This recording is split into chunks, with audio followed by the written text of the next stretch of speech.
And if I had a thump right there, Ryan. Is that a flathead thump? No, you're imagining things, bud. It went kabonk. My line's swimming out. It's gone. Oh, there it goes. He's pulling line. He's took off now.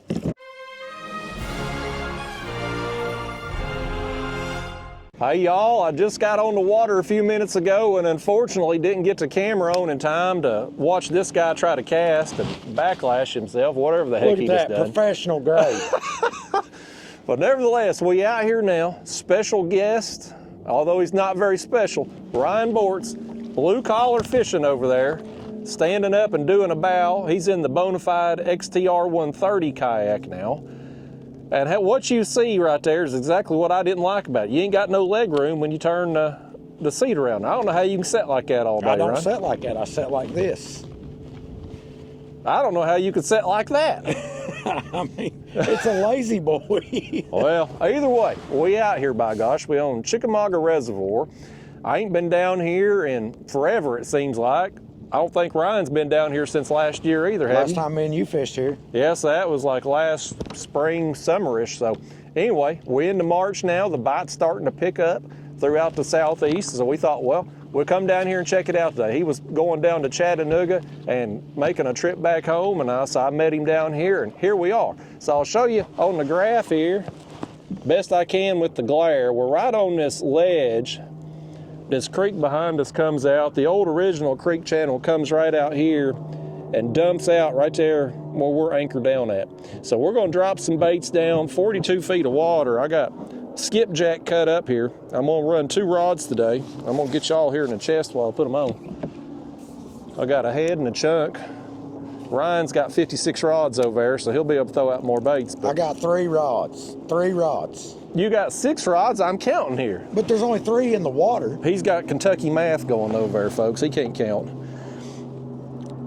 Already trying to give me a penalty before we get started. I don't know who brings 6 rods with them when they ain't gonna fish but with 3, but I brought 2 rods with me here, and so we're gonna fish with 2. That's so when you get me skunked, I can take off and drag my planer boards and save my video.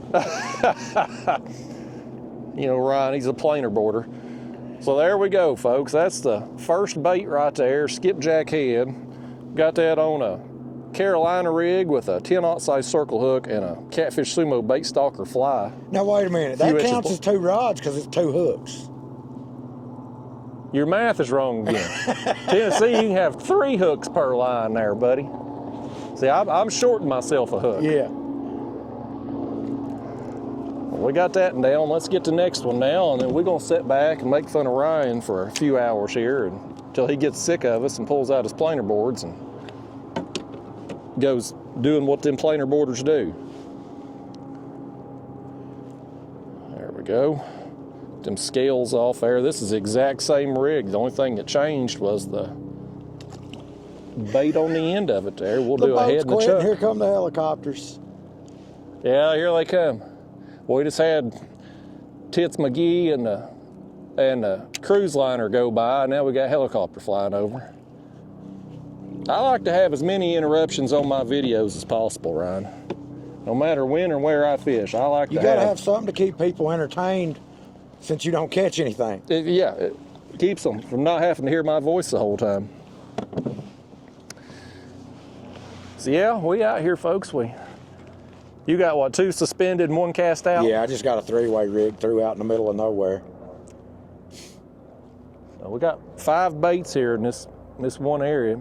Not really moving any water. They're moving a little bit, but not enough to make any flow down here. So we're not gonna have any current kind of getting our scent pushed down. We're just relying on fish to hopefully work up into this creek.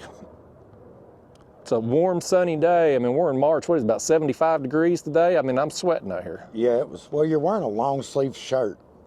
Sun protection, but I ain't trying to get the cancer.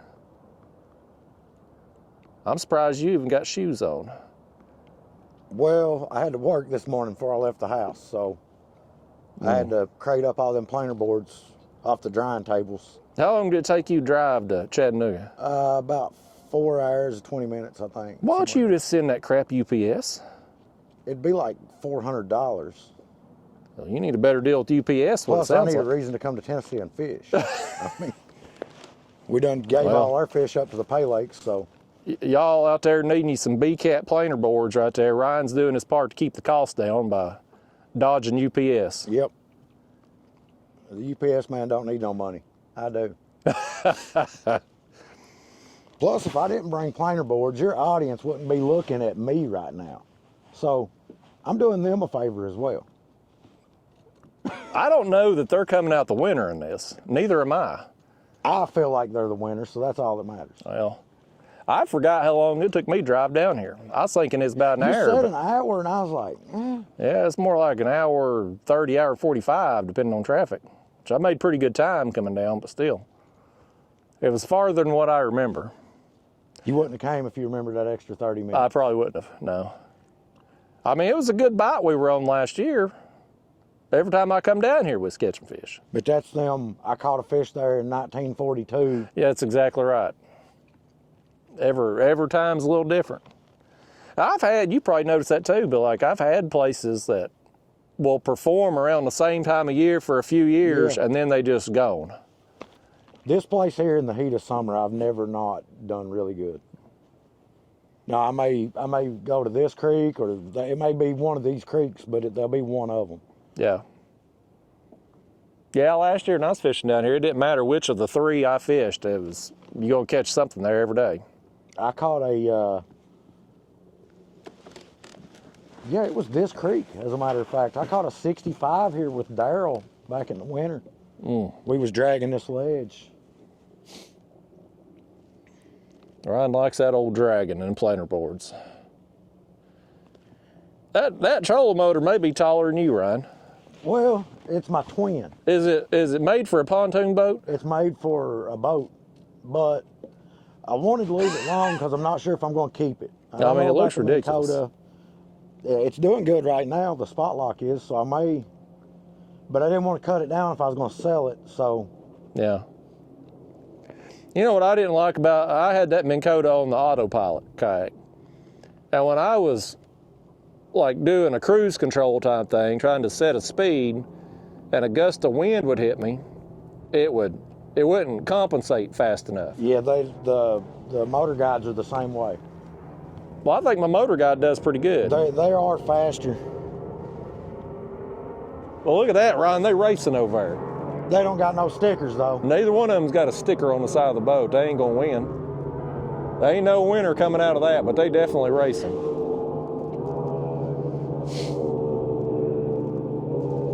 It's that time of year, y'all. We're getting into spring, and they're out in full force. Them hardcore fishermen have come out of hibernation. Yep. I ain't seen them all winter long, but they out here now. I mean, you ain't seen me all winter either. I've been hibernating farther south. Me too, when I was in Florida, by gosh. I'm gonna have to get one of them trips in. You need to. It's hard to come home and want to catfish after going down there and doing the same thing for bigger, stronger fish. Yeah, I mean, if you hook a 400-pound shark, I mean, it don't get better than that. But then some idiot cuts the line because they can't reel it in. Yeah. We're going to sea. That's all I can tell you. Yeah, well, yeah, you going out there Call the Coast Guard. You going out there to the Gulf Stream. Call the Coast Guard, because we're not quitting.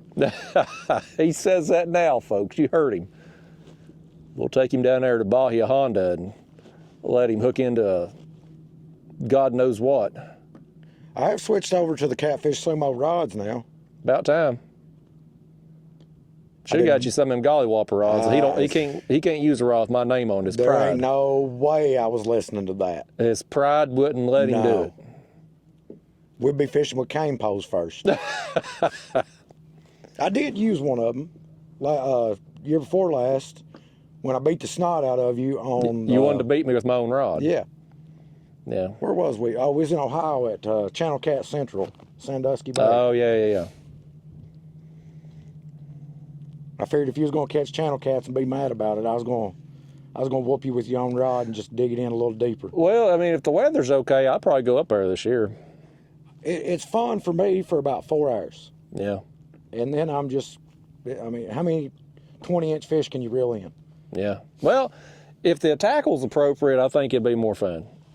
Taking the heavy gear up there, it's good for them 30-plus inch channel cats, but the other ones, But in a tournament situation, I'm not trying to play. Exactly. Yeah. I've been catching a bunch of fish lately with this light tackle rod I got back here with the live shad. I mean, up in the water column, because I've been dragging lately. That's my first day suspending in a month or so, probably. I've been catching fish dragging. You keep it up, you'll be using planer boards for it, so. No, highly overrated. But just towing a live shad behind me, man, I'm catching so many cats doing that. They're up in the water Big column. ones or? Dinks. But I have to believe if there's that many dinks up, there's probably some bigger ones up there too. Well, I mean, if you think about it, if they're moving in this creek to feed on shad, where's them shad? They're not 30 feet in the bottom. They're usually up, splashing on top of the water. I mean, Sometimes. they're a foot or two lower. Yeah, sometimes. So I think I'm going to try to do it all year, you know, and just see what happens. It may just be a seasonal type thing. I brought my net here and bucket, but like I said, I got out here kind of late, and I had my graph on coming out of the creek I launched in, but I just wasn't seeing bait in there. I wasn't seeing shad, wasn't seeing nothing flipping, so I didn't want to waste time throwing it today. But I did bring it here. The intention was we get out here and anchor down, we'd throw one out and just have it on there, you know. But I think this year I'm going to spend a little bit more time with that. And yesterday too, I filmed a channel members video yesterday, but I didn't do a regular video. But when I was trolling along, I had a live shad on one rod up in the water column, and I took a skipjack head, and just freelined it. No dragging rig, didn't have it under a balloon. I just threw it out about 50 yards and was towing it along. And I didn't catch anything on it, but man, it got hit more than any other rod. Now, I think it was probably them smaller fish. Yeah. But still, it was the most active rod, and I didn't have a particularly good day yesterday. I caught several small fish on the shad, but I only had one on the bigger baits that I was dragging. But still, it's been... When I first got live scope, I was catching fish up in the water column on a jig in the winter. And that bite tapered off, but I don't know that it really tapered off, or I suck so bad at live scope, they might have still been there and I didn't see them.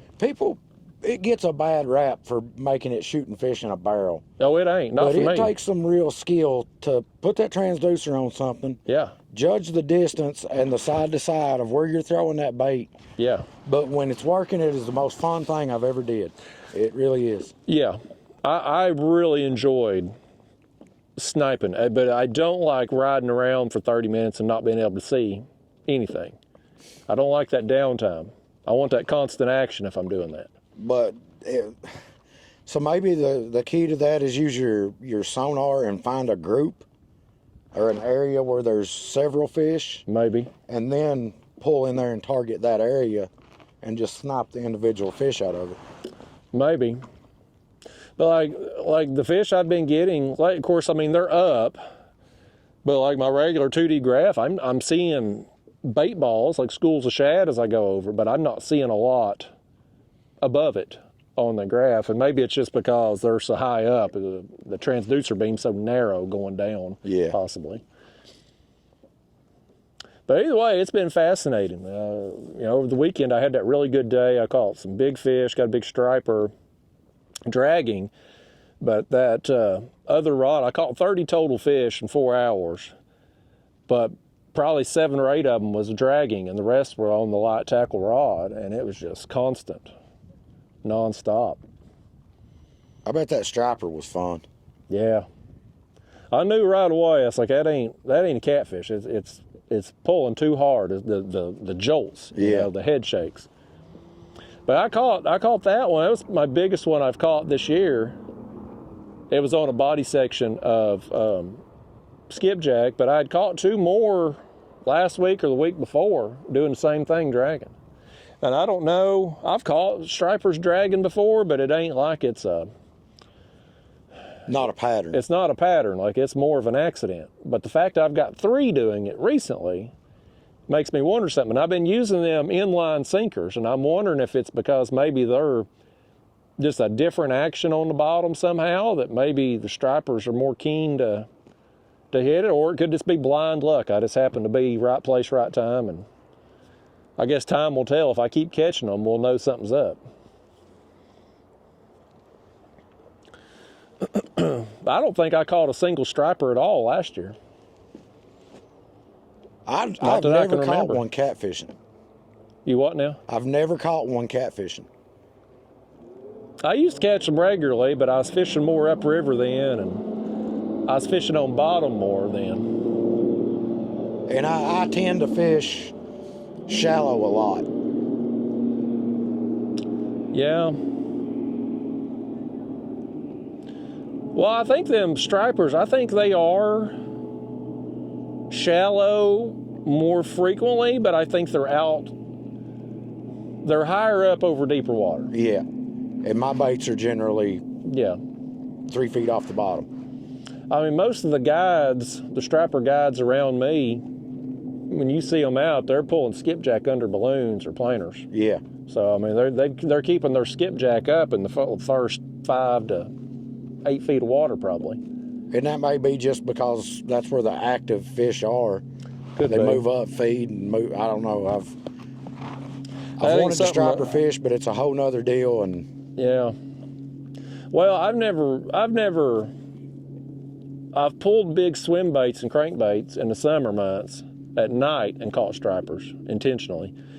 But pulling around live skipjack, you can't, unless you're fishing right there where you're catching them, we can't keep them alive in a kayak. yeah, I mean, I've seen them guys with them 100-gallon bait tanks and ice and salt and trying to keep It's them a alive. lot of work keeping things alive for any length of time.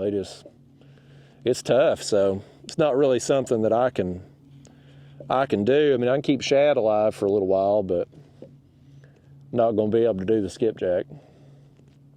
I wonder if they hit bluegill, and I mean, I'm sure they do. Yeah, one would think they probably would at some point. I mean, we can keep bluegill alive. Yeah. For me, I guess that's kind of one of the, well, ain't really a downside, I don't guess, but it is one of the drawbacks of doing YouTube and always needing content is I can't really say, well, let me just go take some bluegill and spend 3 days and go try to catch striper on it. Yeah. You know, I can't. I can do it maybe a half a day or 1 day, but when I don't get bit then, it's like, well, I got to get back to doing what works and get content. Or get up and have 4 or 5 good trips where you're ahead and you got some content to go out and play. Yeah. But then you don't want to, you're burnt out. Yeah, so. and then getting that far ahead's been tough for me too. Like last year, I was never very far ahead outside of the spring. That's because you're just lucky. That's it. You're lucky enough to catch fish. Yeah. That's what people told me for years.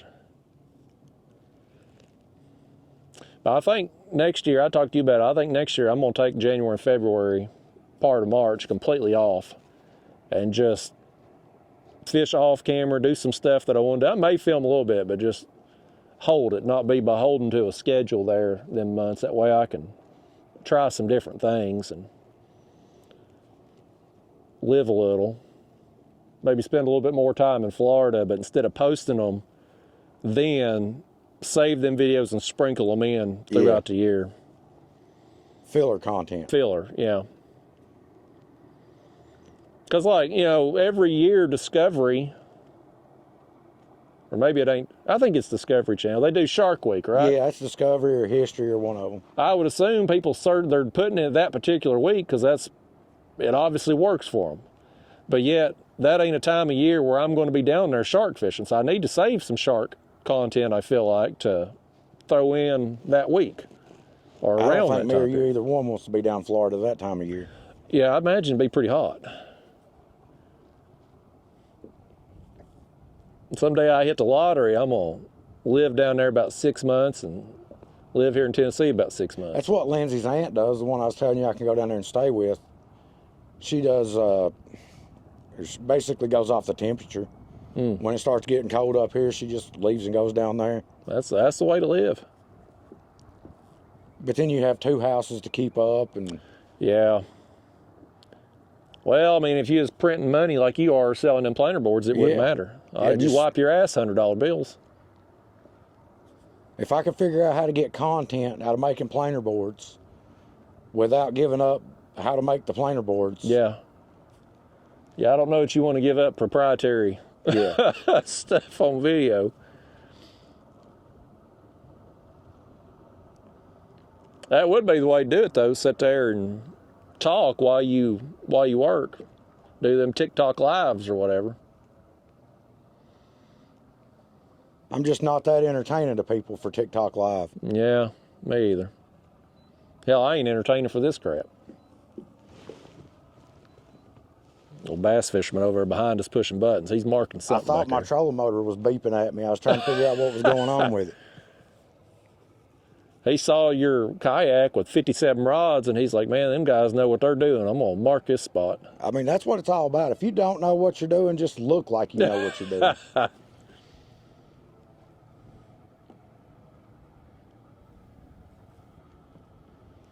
Yeah, Ryan, just looking at you in that Bonafide just reiterates what I didn't like about it. I feel like I have plenty of room. I mean, I'm not, but now I don't sleep stretched out or anything either. I'm always. Well, and in mine, one, I didn't have my battery. I mean, you've built that bracket there off the back. Yep, that's just for my graph. But still, it gets it out of the way. And you've got your rod rack up higher. So mine was going basically where your cooler is across. And so I've been cut into the feet space a little more. I literally build my rod racks based on my cooler, just to make sure I can get it under there. But, I mean, like, why Bonafide didn't extend that rail that your seat sits on up? Like, that's the biggest blunder they made with that kayak, because that would have freed up a lot more space. Supposedly it's for a paddle. But nobody's going to paddle it. If you can paddle this, I want to see your arm. I mean, nobody's going to paddle it. Hell, you'd need a paddle longer than what they currently have on the market to reach the water. You'd have to have an extension in it or something. Yeah, because you're setting up so high in that seat, and it's so wide. Yeah, nobody's going to paddle that thing. But it's definitely, after fishing out of Daniel's new canoe there yesterday, man, that kayak, that Bonafide's so much better built as far as the plastic. I mean, there ain't no give in the Bonafide. Hobie, Old Town, and Bonafide are your quality plastics. They're thick. They're not going to break. Yeah.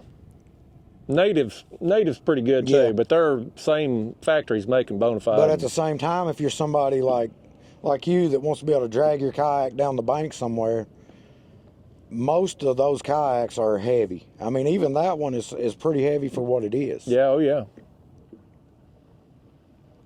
I would have rather drug the leaks down, but I've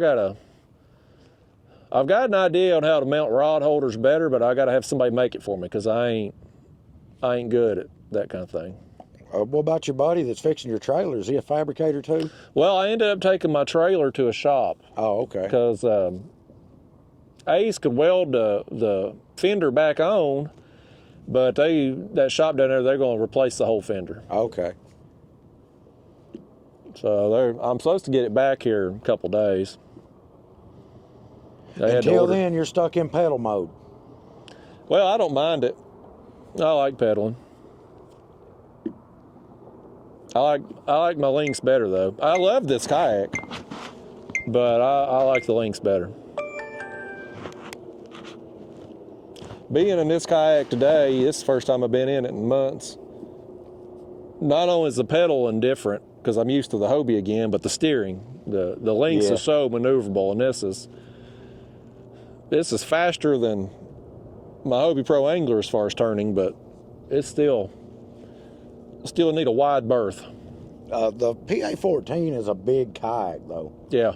I mean, I think I figured out where my water's coming in. I think it's in that back hatch. I'm gonna silicone the hell out of it. The little round one back there. It's got a rubber seal in there where it latches. I think mine's probably rotted, as old as it is. It's only 20 years old. Yeah. But I think, like, when I went out that one day and got a couple gallons of water in there, it was choppy, but I wasn't taking water over a bow. It was just choppy. I think it was coming up the scuppers. Yeah. And the next day I went out, it was calmer, and I bet water wasn't coming up, and that's why it didn't go in there. I tilted the front up, and I poured a bucket of water back there, and I got a little bit inside, and I'm like, I bet you that's it. Because if I had a hole in the scupper on bottom, I'd get water in there every time. Yeah, every time. So it's got to be on the top. So I'm going to silicone the hell out of it. I have seen them crack into scuppers and it wouldn't show unless it was hot. And when the plastic expanded, heated and warped a little bit. Yeah, yeah, that was my biggest fear. If I had a crack midway down in the scupper, it'd be so far down you wouldn't be able to do nothing about it. But and you don't use a cart, huh? You don't use a cart with that kayak, so. I don't. But here's my fear. So my old trailer had the PVC bunks. And when you're going down the road, they're flexing, so it's kind of a shock absorber. Yeah. The new trailer's got the metal bunks. And, you know, I keep my cooler, I keep all the heavy stuff on there. So now it's pounding that plastic. And that was what I thought had probably happened. I probably busted a hole in the scupper because of that weight. Because my big cooler, when it's full of ice and bait, and it's 20-something pounds dry, so it's 50-plus pounds bouncing back there. Chris has got the next one below yours, not the one with the wheels, but the other one. Mm-hmm. And we weighed it the other day with bait and ice. It was 31 pounds. Yeah. Yeah. I like that cooler though. It's nice. The Lloyd's got me that. I don't remember if I told you that or not. Yeah, you told me that. Well, good. Let me rub it in again. The Lloyd's got me that. They've been taking care of Ryan a little bit too, y'all, and somebody's got to. Well, I mean, you can't take care of yourself. If it wasn't for Lindsay, I'd have done starved to death. If it ain't for McDonald's, we're gonna starve to death today. We sure as hell ain't gonna catch no fish. I can't even smell a fish from here. I didn't. I mean, folks, if you're seeing this, something obviously went right. But I had a feeling today wasn't going to be no good for us. I don't know why. It just, sometimes you just get that gut feeling, you know, like today ain't your day. I don't know why that is. Kind of like I should have laid on the couch. Took a nap. Yeah. Well, I'd have done something outside because it's so nice, but yeah. About time to start mowing again. Oh, don't even say that. I got areas of my yard that's already grass is tall. You one of them guys that mows just because you enjoy mowing, though. Yeah. I got me that zero turn. I love it. What kind did you get? A Skag Patriot model. They're tough mowers. That's what we ran when I did commercial mowing. Yeah, it's a commercial grade that way. My yard's real rough, and so I wanted something that ain't gonna. We had 72-inch turf tigers. Oh yeah, yeah. Yeah, them's real expensive. Yeah, I think, well, they're about 11,000, I think. I mean, for a mower, that's pretty high, but yeah, the toughness and the durability of them, you didn't have to do any repairs on them compared to all the other brands we tried. Yeah. The Ferrises with the suspension on them, they're a lot nicer to ride and mow when you're mowing stuff rough like that, but the suspension stays tore up. Mm. Of course, we were mowing just as fast as they would go. Yeah. Yeah, I got it. I think this past September was a year that I got. I bought it at the end of season sale, and I had a little John Deere riding mower before that, and well, my yard beat me to death on that thing. It lasted a long time, but it took me over 3 hours to mow. Now on the Skag, I can do it in an hour and a half. Now, did you get the tires on the back, the regular tires, or did you go with like the honeycomb rims where you can't get a flat? Just the regular tires. They say the I don't know what they're called. They got like a tread wrapped around this honeycomb looking thing, and it's soft rubber. And they say they ride a lot smoother. Mm. No, I didn't know about them.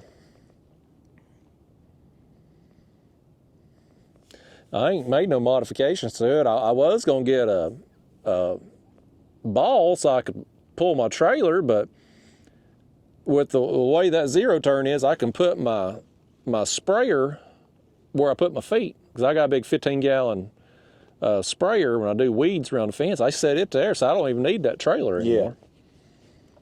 Yeah. I ain't used it since I got this mower, so I never put the ball on. These people watching at home right now hearing us talk about mowing a damn yard, right? Yeah. Y'all need to evaluate your lives if you're sitting here listening to this crap.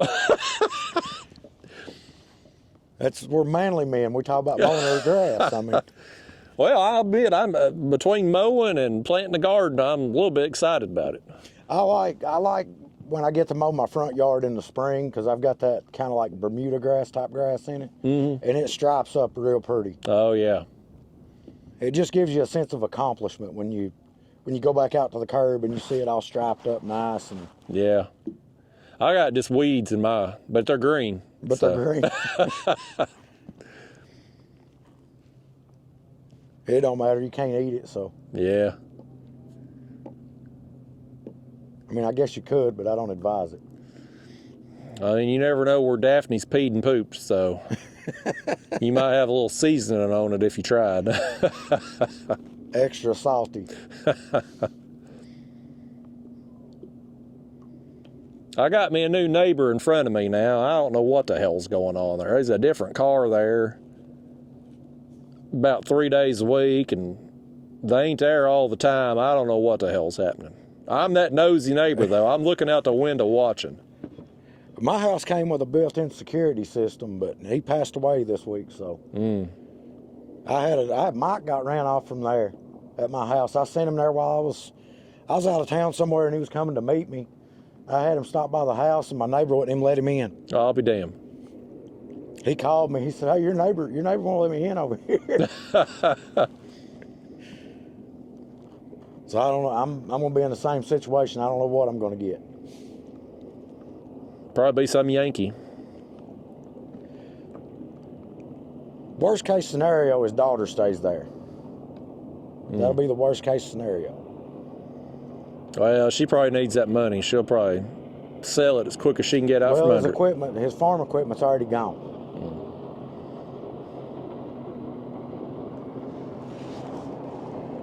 Now that boat over there, it's got stickers, Ryan. Yeah, he knows what he's doing. That's professional. There's old Palmetto right there, old Kevin. Yeah, old pontooner.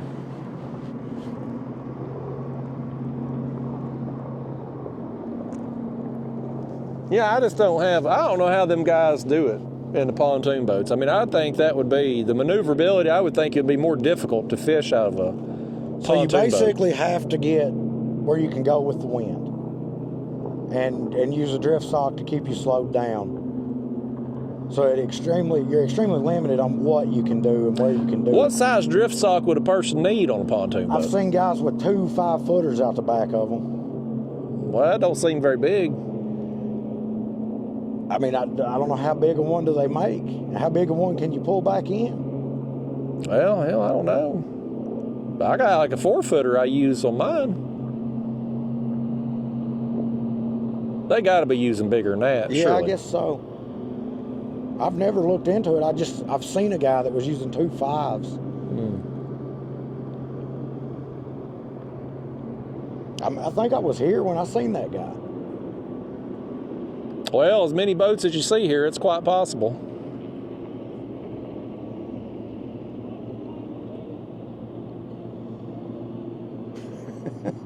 They hollering at something over Talking about how professional I look in this kayak. there.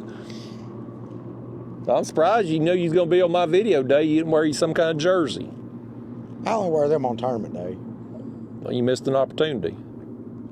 Oh, day's a tournament? Well, ain't nobody going to watch your tournament video. I at least got 35 people that watch me. Well, they watch when you skunk. Well, I ain't posting no skunk video.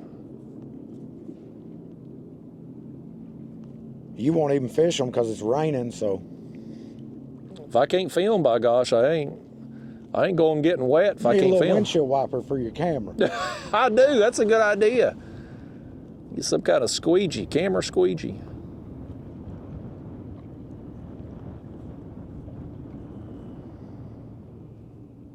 I'm hoping to fish the first 4 tournaments, but I probably ain't going to go. I know I ain't going to go to Missouri. I doubt seriously I'll go to Texas, and probably won't go to Louisiana. Although Mike did say he was going to change it to 3 days. It is 3 days Louisiana. He said he was going to do that for us. Yeah. Because I told him, I was like, Mike, that just shuts us down. Yeah. because we have to drive 3 hours to go somewhere else and fish out of bounds to get content that day. You either need more practice time or take some of the, I mean, pick any bayou lake, I don't care. Just take one of them off eligible water that we could go there and screw around. And you have to use one of your days of fishing to get bait. Yeah. Because it's all legal water. Yeah. Well, like last year, I mean, it took us all day to get bait that one day. And 3 cast nets. And I need to get me another cast net. The one I got now, it tears. I catch it on my pedal drive and it tears. Yeah. I buy them off Amazon. They're called tire lines. Oh, yeah? They're a brown mesh. They're relatively inexpensive. They're not the cheapest, but they're not the most high dollar either. And they seem to be the toughest ones I've bought. Well, I'm going to look into tire lines. Yep. TIRE? Yeah, it's some kind of coating that they put on the mesh is what the tire lines is. Y'all bear with me. So I'm going to make a note because I'll forget if I don't. And I'll text it to you. I already beat you to it. Well, good. I use my notes app thing all the time because if I don't write it down, it's gone. Here comes the wind. It was ripping when I came up here. It was starting to blow at the house before I left. Maybe it'll blow us in a bite. Well, can't hurt, I don't reckon.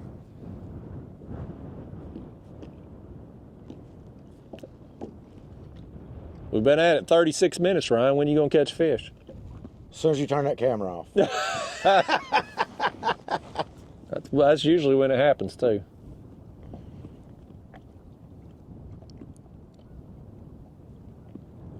I've been watching the dams, and for the Alabama tournament, if we don't get a lot of rain this week, I might be able to hit the dam. If it's at 11,000 today, and I can play at 11,000 all day, even if it is the spillway. Yeah, but I don't know what's going to happen Saturday. I think they've dropped the level of rainfall though that we were supposed to get. Okay. So, which is worst case scenario for you. Well, maybe. I mean, I guess it depends on how many fish you can catch at the dam. Well, we know you can do it in the summer, but will you do it this time of year? Are they there? I caught them there this past weekend. Enough to win? No, but I didn't stay long enough to. It was rough. I'll put it that way. Yeah. It wasn't one of them deals you're going to sit there for 8 hours if it's like that.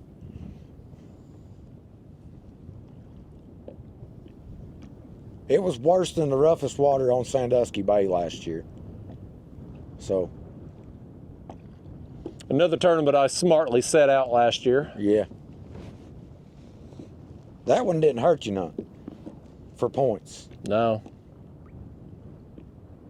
Well, Alabama didn't hurt me either. I mean, you won, but I wouldn't have won, so it'd just been a wasted trip for me, sitting in the rain.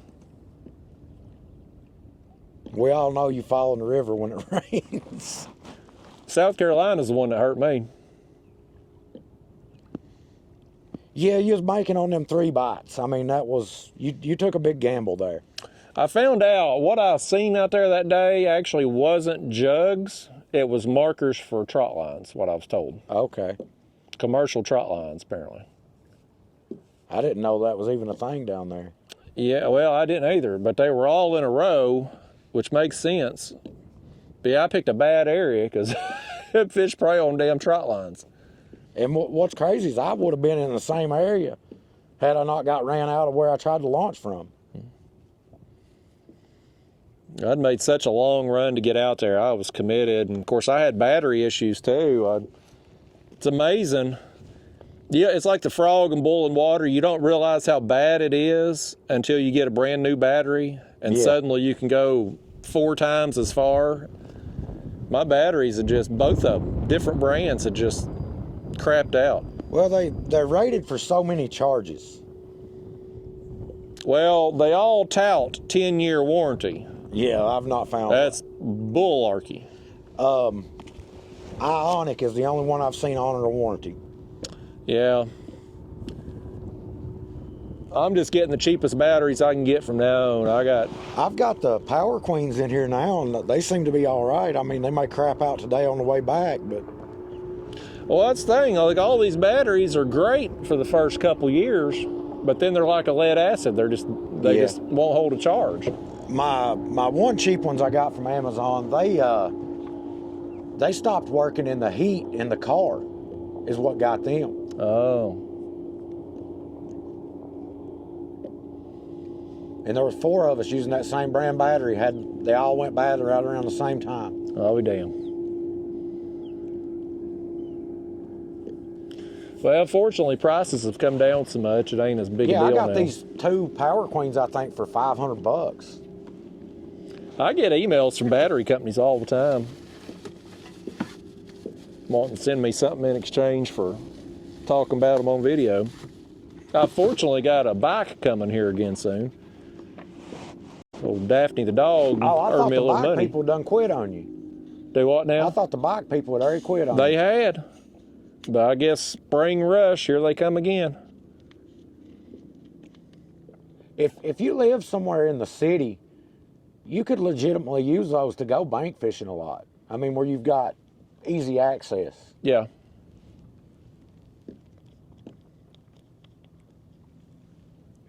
Like downtown Chattanooga, if you were a bank fisherman down there, you could really use one of them and go spot to spot pretty easy. 41 minutes in, you ain't got a bite, Ryan. Get your shit together. Not even a nibble. I mean, this is like a Dead Sea here. What's going on? We're not fishing where the fish are. Apparently not. That's usually the best spot I've found. Fish where the fish are. It definitely helps. Bait on your hook and being where the fish are at. It goes a long ways. That's pro tips right there.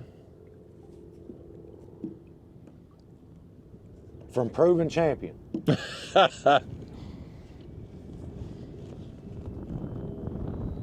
Yeah, Ryan, I bet you could probably point me in the right direction, if not be able to do it yourself for what I want to do on the links. So I've got them molded in plastic gear tracks on each side. Yeah. And what I want to do is get me some of them smackdown rod holders like Daniel's got on the new canoe, the ones with the tube in them. Yeah. I like them. But I can't mount them in them plastic gear tracks because it's going to rip them, it's going to break the plastic because there's the plastic and the links is so thin, like it ain't going to hold up for that kind of torque. Is it possible to run something all the way across? That's what I want to do. Like a piece of metal going all the way across. Just a 1/4-inch aluminum or something. Well, the problem is the floor, like the sides are up and the floor kind of dips down just a little bit. And if I had a thump right there, Ryan. Is that a flathead thump? No, you're imagining things, bud. It went kabonk. My line's swimming out. It's gone. Oh, there it goes. He's pulling line. He's took off now. I told you I had a bite there, Ryan. All I had to do is drift over here away from you. You've been keeping the fish away from me. That was he went kabonk. He ran out really far too. Yeah. Your line's way over here. Yeah. I don't think it's I thought it was a flathead bite initially, but the way you run like that don't seem like a flathead. Channel rat. If we pull this up and it's a channel cat, I'm going to the house, but it's going to be a good channel cat. Y'all heard it. A good channel cat, he said. Well, if it is, it's a good one. There is such a thing as a good channel cat for Justin Johnson. I don't think it's no channel cat. Definitely a quality fish, though. I love feeling that kabonk. Yeah. Yeah, when you know they've smaller inhaled it. kayaks really transfer it better. Yeah. That's my favorite thing about suspend fishing is that bite. I just don't like sitting, waiting, and feeling like I'm doing nothing. Well, you ain't doing nothing when you're dragging either with them planer boards. More baits is more bites. Oh, bullarchy. Oh! You got hit too? Oh! Ryan's got one too, it's pulling. Mine's a real one. We've got some fish working through right now, folks. That's on my casted out rod. Bonus rod fish. Yeah, buddy, this one right here is gonna be, we'll see who got the bigger fish here, me or Ryan, but. Hey, look, did you hear him? Did you hear his camera? He just now remembered, turned it on halfway into the fight. No, it wouldn't turn on, I was trying. Whose is gonna be bigger? I'm hooked up and Justin's hooked up, guys. Who's gonna be bigger? I'm pretty confident mine's gonna be bigger. Mine feels like a winner right here. Mine did the same thing though, that thump, and then just started swimming off, so. I hope mine ain't gonna go back here and get an anchor rope. I need to keep him up front here, but Oh, he's kind of doing what he wants. 40 minutes without a bite and then doubled up. Ain't that funny how it goes? Mine's on the head. What's yours on? Body chunk. Look at old bass fisherman over there giving us a stink eye as he goes by. He ain't caught fish all day probably. Well, Ryan's got a pretty good one. Yeah, mine's a decent one here. I still ain't got mine up, so I know mine's bigger. You're playing with yours though. I can't do it. He keeps taking line. The old lucky bonus rod.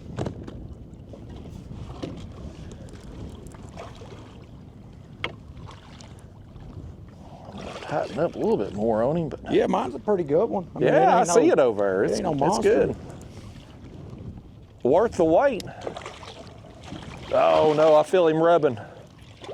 Is he in your anchor rope? He's in my anchor rope. Dadgummit.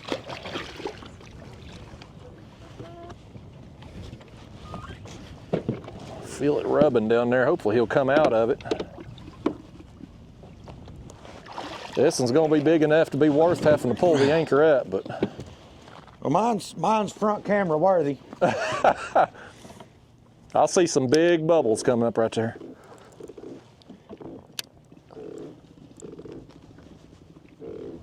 I hope he just come out of it right then. That's what it is. You've been fighting the anchor rope this whole time, Justin. That will make them feel a little bigger, won't it?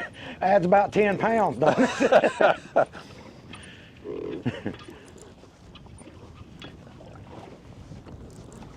Oh, where we at? He is all up in the anchor rope, and that is a.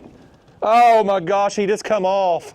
You was fighting the anchor rope the whole time. No, I saw him right there. He come off. He worked. I see the bait. He worked the bait right there on the damn anchor rope and worked himself free.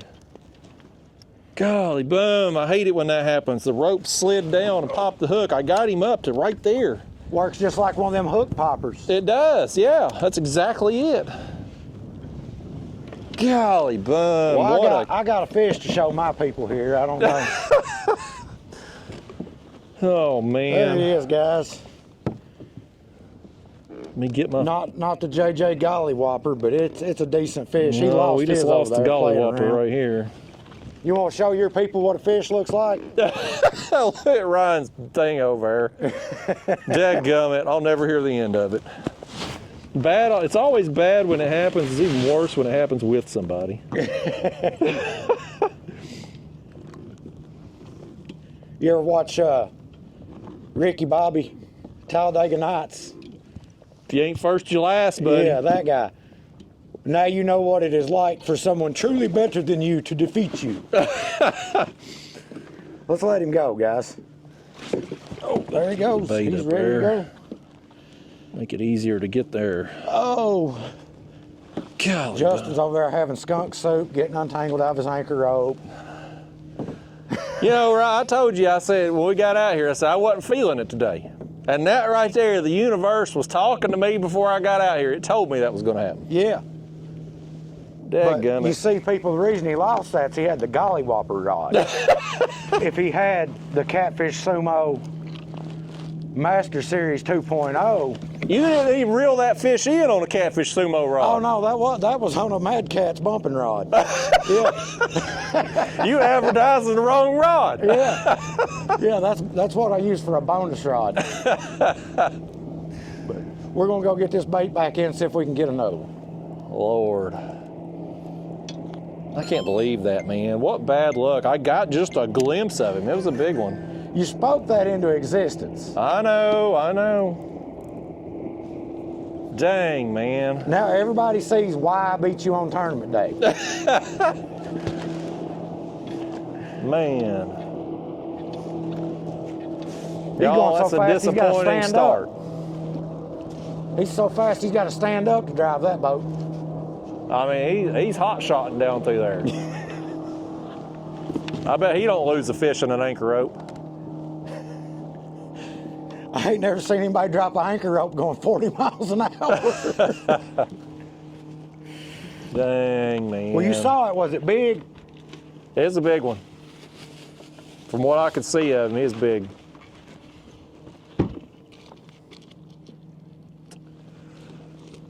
But hey, we got some fish working through. That's a good sign. They here. It's better than what we had before, for sure. I'm actually going to pull my anchor up and move back a little closer to you. I got pulled off a little bit. Well, I drifted this way right before we caught those fish too. I'm going to back up here and get on this ledge a little more. I really thought mine was going to be bigger. He was pulling drag in the rod holder, so. Maybe that's a sign they're going to be aggressive when they come through today. You missed that one, bud. My camera's going, buddy. I didn't miss a damn thing. They at least heard it. I bet they heard that one.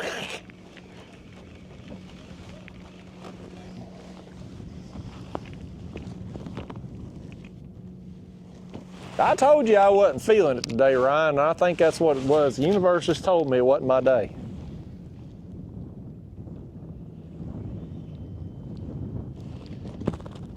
Think positive, buddy, and positive things will come. Well, that's what they claim. You gotta do the Oprah Winfrey secret thing. Will it into existence. Oh, I know I was trying to will into existence before all that happened. Or rod holders. Rod holder mount. So my links, the rails are kind of elevated, and then the floor dips down. And if I run something straight across, then I can't set my pedal drive there and set it flush. So I need some metal bent where it'll follow the contour of the floor. But it needs to be thick enough metal that it ain't going to bend from the torque. When a fish hits it. Yeah. More of the person like me get something like that done at. Just send me some pictures of it. I might be able to do it. I've got a local shop that'll let me use a brake, so. I don't know what that is. What you bend metal with. Oh. Well, I'll send the measurements and a video or something showing. I wouldn't know how to measure that dip, really. I mean, the curve of the dip. Lay something flat across it and hold a tape measure on the gap. Well, but I mean, it's like a taper. But if I can see it, then I'll know if I can do it. If I can do it, then I'll just bring it up to the house or have you bring it up one day and we'll build it or something. Okay. Then we'll go fish the Ohio River for some real fish. I wouldn't care if I ever fished the Ohio River ever again. I think Mike got the picture on that one after enough of us. Yeah. I mean, if we're going to travel somewhere, make it a destination spot. Yeah. And not only for us, but for video purposes. Yeah. I mean, nobody wants to watch you go fish the Ohio River for dinks. Yeah, exactly. But if you tell them, hey, we're going down here to Louisiana and we're going to catch 40-pounders, you know, like they're going out of style. That's why I don't understand the tournament there in Missouri. Like, Lake of the Ozarks is kind of a destination place for Midwestern people. but not for catfish. Yeah. I mean, there's catfish in there, but They have really good catfish there. Well, What I would like to do while I'm out there, and I don't know if we're allowed, is go on a spoonbill trip. Well, I don't know why you wouldn't be allowed. Well, we're not allowed to do a guided trip, and I don't know if the rule says guided catfish trip or any guided trip. No, Mike clarified that. He said guided catfish trip. Okay. Because he said, like, if you want to go to Sandusky and hire a walleye guide, that's perfectly fine. Okay. I know we did that year. I went up there the first year we went, but it was before we had a rule book that was 300 pages thick. Yeah. Well, now that everybody's complaining all the time, you need a rule book 300 pages thick. That I'm the culprit of about 275 pages of. I know. All because you got towed back in that day when your motor went out. That's where it all started. That really tipped some people out right there. Yep. They were definitely upset. Yep. What was bad is I could have paddled over to the bank and walked up to the check-in in less time than it took to tow me up there. Yeah. And just borrowed somebody else's motor to get back. I mean, after I check in, I can do what I want. Yeah. So. Well, I'm glad you got that fish, because if I was counting on myself, I wouldn't get a video today. Well, you know, mad skill right there, bud. I know. When you got it, you got it. We started fishing where the fish are, and then you let them go. I know. Well, we had 2 of them come through.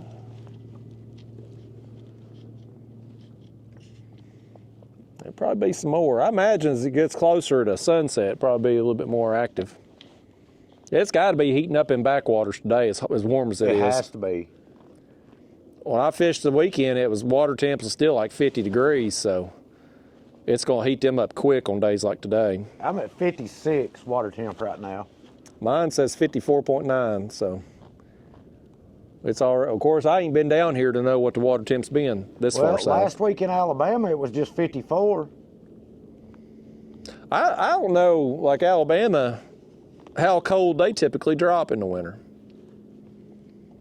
Most years we get high 40s, but this year we had some colder temps than that. Got low 40s. You guys don't have like back creeks that freeze up and stuff?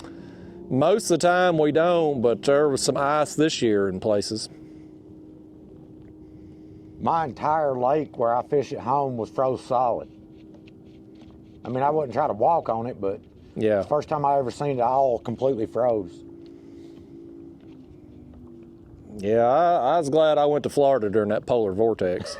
That was a good time to get the heck out. Well, you left a week early to beat it, didn't you, or a few days? I sure did. As soon as they started calling for it, I'm like, I'm going. I'll see you in a couple of weeks.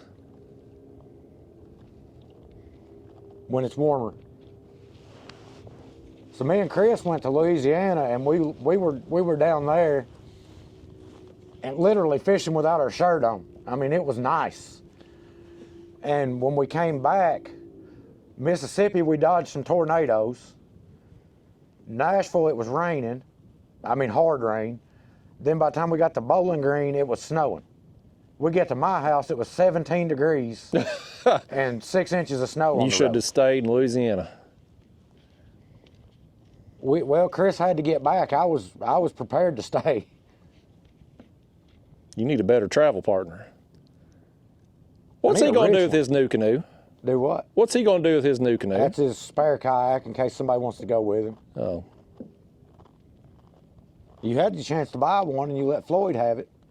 Oh, I don't want to buy one. Oh, okay. My trip yesterday confirmed what I already knew. It ain't the kayak for me. And it's really not. I mean, if you're going to use it every day. Yeah, it ain't going to hold up. No. The plastic's just too thin. It's good for them pro staffers that talk like they're God but fish twice a month. But me with the boat ramps, concrete boat ramps, and it ain't going to hold up. And like you said, the metal bunks on the trailer, they're just, a weaker plastic is going to. It's either going to crack them scuppers or it's going to deform the hull on hot days. That's what happened with my Jackson, where it was sitting on the trailer. Even if you loosen the straps up, it's still, the weight of the kayak would sag it. Yeah. You have to sit it on flat concrete if you're storing it.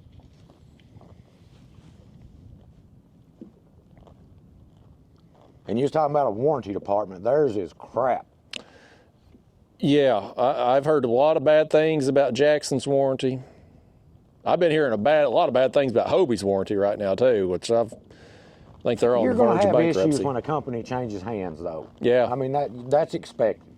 Well, it might be expected, but if you're the one needing a warranty claim, it don't make things better when you've spent $5,000 on a piece of plastic.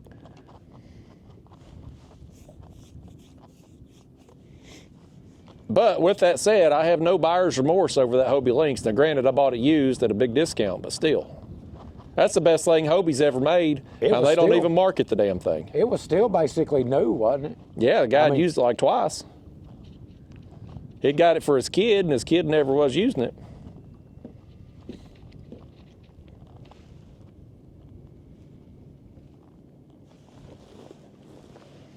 I feel like this is the best kayak I've ever owned, as far as the way I fish. Yeah. Well, I mean, it don't matter what a kayak is to one person as long as the person that's in it likes it. I mean, even them new canoes, I mean, I hate them, but a lot of people love them. So, I mean, as long as they're happy in them, that's all that's important. I mean, I've put this one in some pretty rough water and never felt unsafe. That's 90% of it. I mean, we don't pick our conditions on tournament day. I do. Well, you also didn't win. Honorable mention for second place. There's no honor in second place. It got me a nice check. Not near as nice as mine. Well,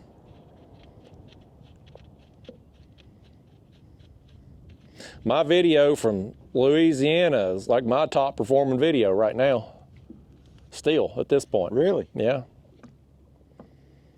The tournament day video? Or? Yeah, tournament day. I don't know why it suddenly just started taking off again, but it's getting a ton of views right now. It's all them people trying to research down there where to go.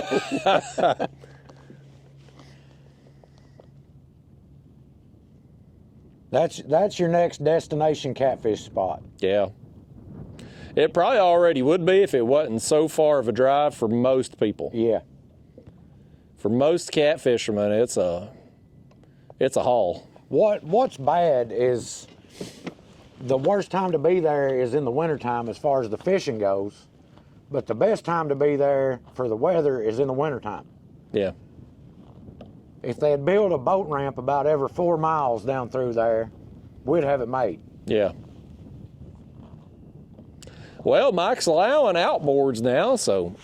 I mean, we've always been allowed. Well, yeah, but now you can have two. You can have your trolling motor and outboard, so you could, in theory, put an outboard on that thing and get where you need to go. There's a couple guys doing it, and I'm going to kind of wait and see how it works out for them, and then. What are they running? New canoes or? No, on the Bonafide. Oh, on the Bonafide. Okay. Now Mark Bennett has a 2.5 on his. He has the Frontier, and he does great with it. But he's also not trying to drag 8 and 10 rods. Yeah. Well, I mean, from getting point A to point B. But that's just something else in the way when you go to pull a fish in. Yeah. One more thing to tear up. Take off every trip. There goes Miami Vice right there. Don Johnson, everybody. He's got a tree fitting. Old Don Johnson. Is he still alive? I don't know. I don't feel like he's been seen publicly in a long time. He's either not or he's just one of them celebrities that just lays low. I don't think he was ever in anything other than Miami Vice, was he? I don't know. I mean, he probably made good money off of that. I mean, well, I'm sure he probably still does.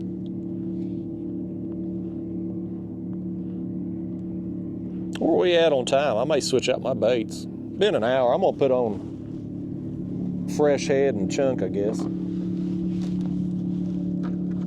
get my shad bucket out of the way for a minute.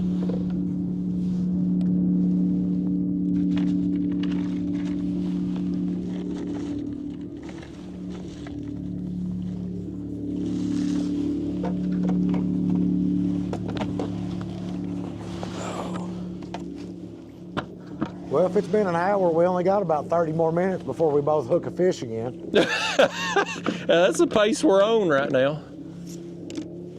They're going 2 fish an hour. But if they're good quality, it's worth it. I fish longer for less.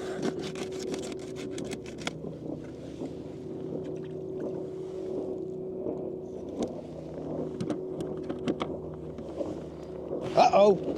Oh, you got one? I don't know if I got him, but I got hit. You just toying with me. I think he dropped it. He didn't drop it, he never had it.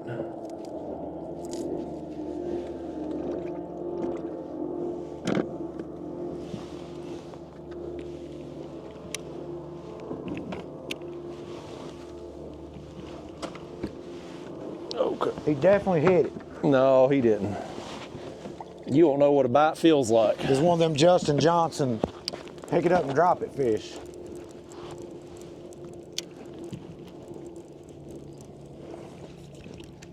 This head's still okay, but I'm gonna try to keep things fresh when I'm only using 2 rods. I mean, I want everything in best condition possible.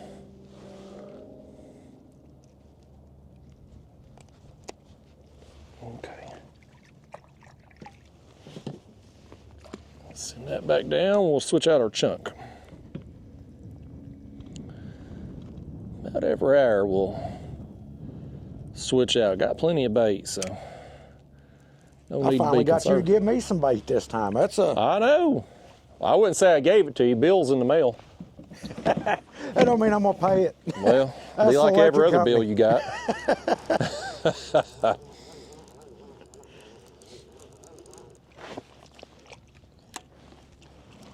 Yeah, skipjack for me lately has been pretty easy. I hope it stays like that. Last year was kind of a tough year. It was not easy in Alabama last week. Well, you was at the dams, wasn't you? Yeah. I've been getting them in the backwaters.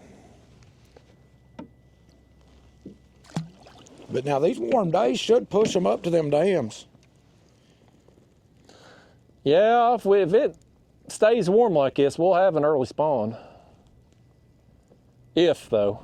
You know how the weather is. It Well, could be they're 70 giving today. snow flurries, I think, for Sunday for my house. It's just weather in the south. Hell, it's 30 degrees one week and 70 the next. Yeah, if you don't like the weather, wait 5 minutes. All right, we got everything spruced up here. I feel better about it.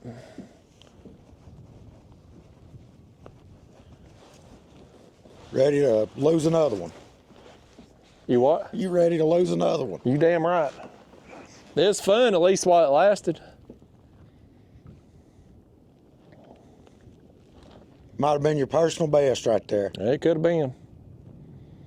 We'll never know. I still say it was a channel cat. Channel cat reeling up the anchor and it felt heavy. It definitely did feel bigger when it got on the anchor. It added at least 10 pounds right there. I seen you got you one of them hook flippers.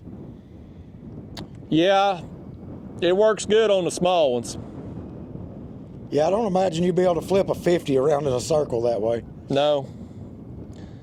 That fella I fished with down there in Florida was big on them because they catch them old hardhead or Yeah. whatever, saltwater catfish all the time. And so it keeps them from having to touch them. Wonder how much gas one of them things burns. It's probably out of our budget, however much it is. I guarantee it.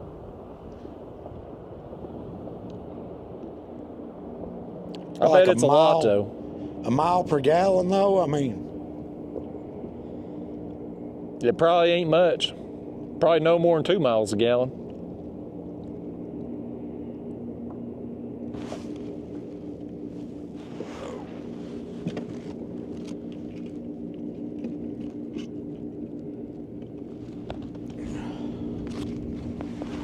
I'm gonna tell Daniel you're a terrible salesman. Terrible. You start talking about Catfish Sumo rod, it's a whole different company. Catfish Sumo rod. It was green. Is all it? right.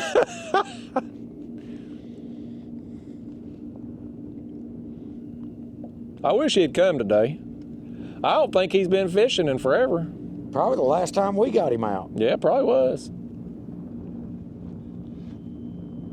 He tried to loan me his native kayak when I went down there and pick up that new canoe, but I said, I don't want to take his brand new one and have me tear it up or something.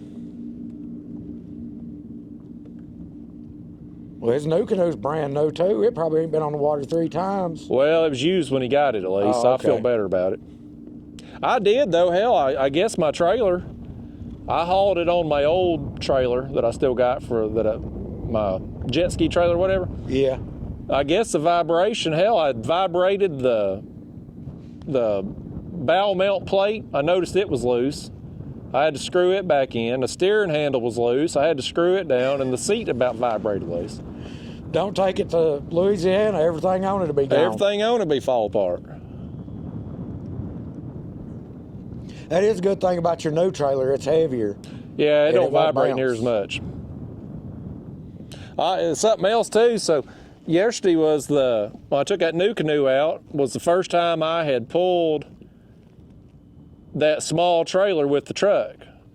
And it wasn't no problem backing down with the kayak on. I could see it, but when I went to get the kayak, I'm like, well, I can't see the trailer in my mirrors. I can't see it over the back window. Look, I'm in trouble here. You didn't have a backup camera? Well, I ain't talented enough to look at that. It definitely takes some skill. It's a practice that I haven't had to do because I always look over my shoulder. Yeah. So no, I can't. It took me a while. Thankfully, there wasn't nobody else at that ramp. There was your bloopers reel. I mean, it would have been a long video watching me get down that ramp with the. That's what I like about the camera. van. I can open that hatch. Well, your car's the same way. You can just open the back. Yeah, I always open the hatch in my car. I can see right down. Takes all the guesswork out of it. It does.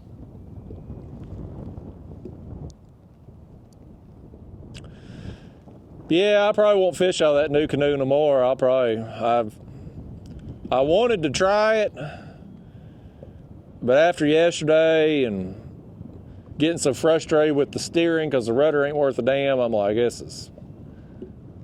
you fellas with the bow mounts with no rudder, my hat's off to you, but it ain't for me.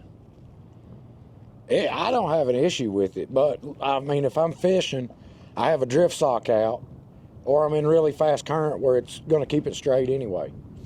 Yeah, well, I didn't have any problem while I was fishing because I was just using the course heading thing, but getting out there and getting back to the car, having to steer with the remote. You definitely don't scroll Facebook. No, you're constantly on it making adjustments.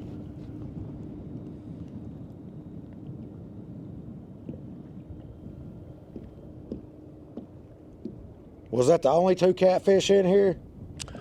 I mean, it sure seems like it. I ain't had another tap. They somewhere. Well, the way this creek's set up, you're catching the fish coming up the main channel ledge and in and out of the creek, so. Yeah.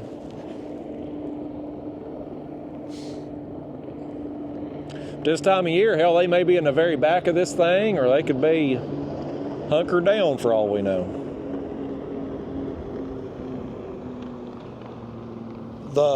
The cove over by the steam plant over there, I've caught them in the back of it twice to where you could almost see your peg float floating on your dragon rig. It was so shallow.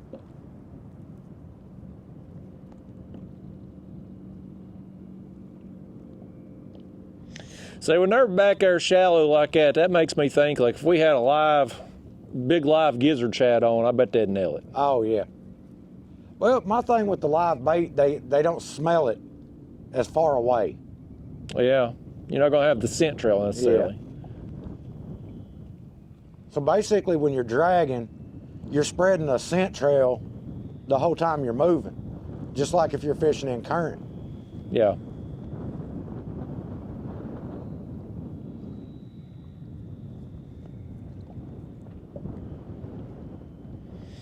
Whenever my YouTube days are over, though, I'll probably get rid of motors and all that and just pedal drive. Yeah, keep things simple. I'm hoping eventually there's going to be some more options, not necessarily the Hobie Lynx, but something comparable weight with a pedal drive option. Yeah. That you don't have to have a trailer or nothing. Because I'll admit, like going down to this Florida this past time really spoiled me, being able to just not deal with the trailer, launch wherever I want to. Like, You'll be moving nice. to Florida in the next 2 years. Well, you wouldn't have to twist my arm. I got 2 weeks down there guaranteed now for sure. Because I bought the person's timeshare I've been renting the last few years. Yeah. I bought it. Bought both their weeks. Okay. Thanksgiving week. So whatever week it falls on my girlfriend's birthday, we'll probably use that week, and I'll probably sell or rent out the other week and then go back another time and go to the Everglades. I'd like to go to the Keys 1 week and the Everglades the next. So the Everglades, you're freshwater fishing, right? Well, it both. Well, it's mostly salt up there in them bays where I want to be. Okay. I want to get down there. Them sharks move in there in the winter. And that was the best day of shark fishing I had, was in the Everglades. And now that I know how to work the tides a little better, I've gotten smarter on that.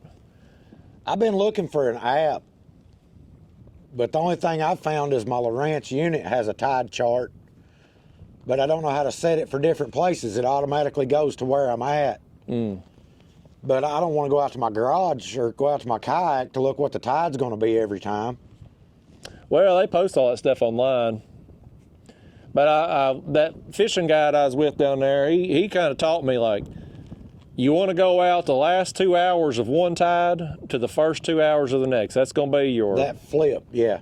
That's going to be your least current.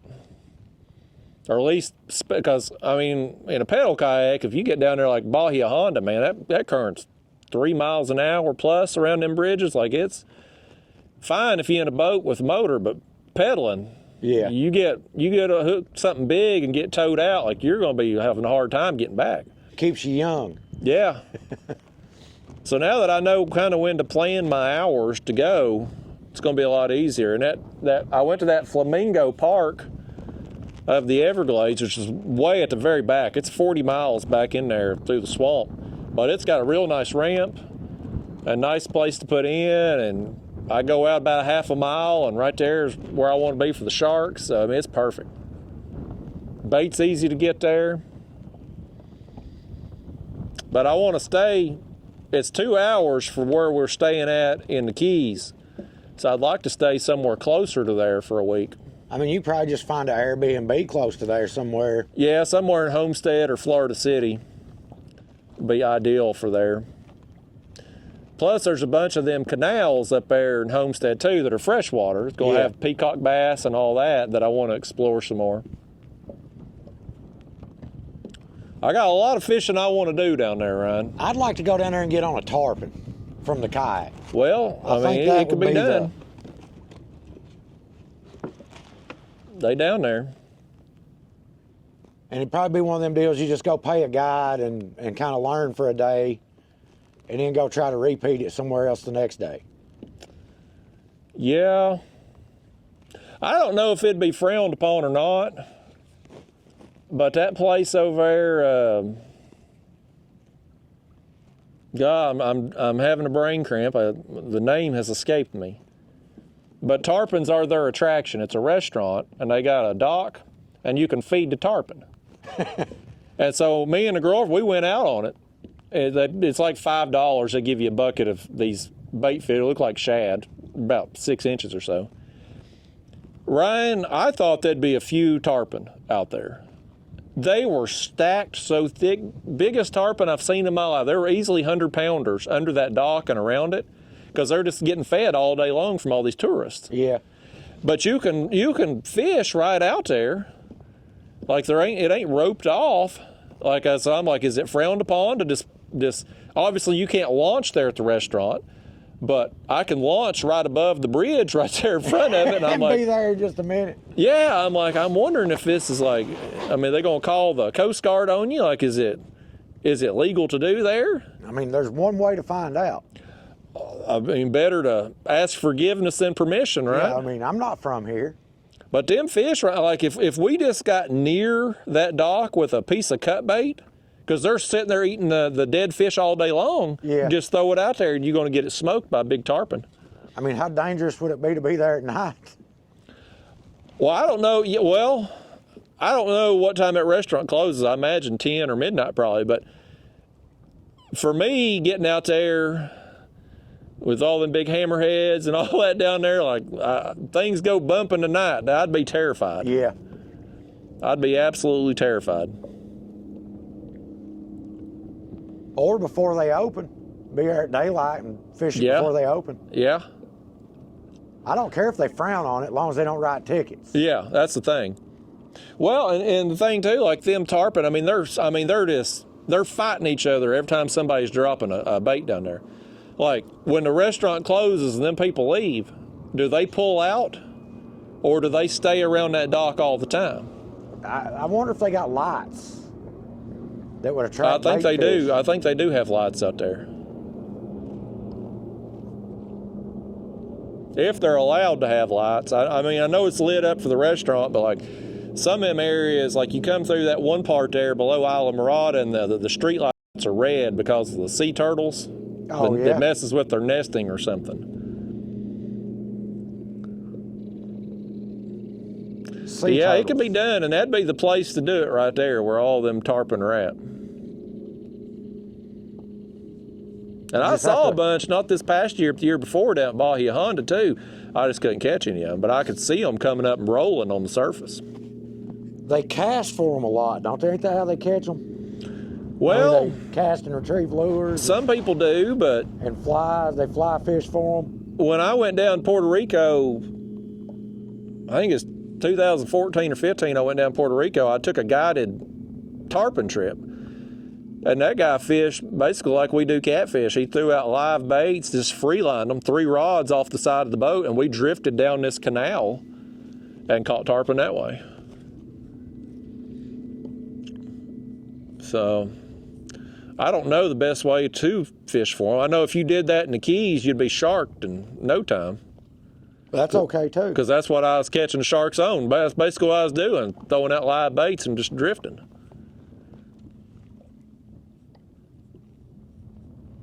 That's about all I think about, Ryan. I don't fantasize about catching big catfish anymore. It's sharks. It's sharks. That's and I guess maybe it's just because the novelty of it, because I don't have access to it all the time. It's new. It's new. Yeah, I haven't done it enough to get tired of it. What would you estimate in length your longest shark you've actually pulled up? I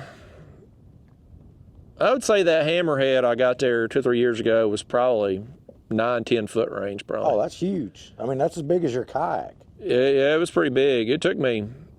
I was about 2 hours in before I saw it, and it was real shallow where I was fishing at. So that was part of it. When I was down there this past year where I cut them off, it was so deep, like I wasn't ever going to get them up to see them.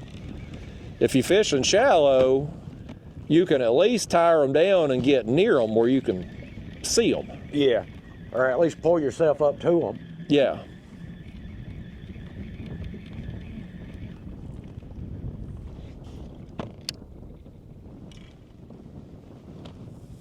Yeah, that's my daydream fantasies when I'm driving and just thinking about stuff. Like that's what I'm thinking about. Here we go, guys. The life dreams of Justin Johnson. Yep. Fantasizing about sharks and Jennifer Lawrence. That's what goes on in my mind all the time. At least the sharks are obtainable. Well, she's a Kentucky girl.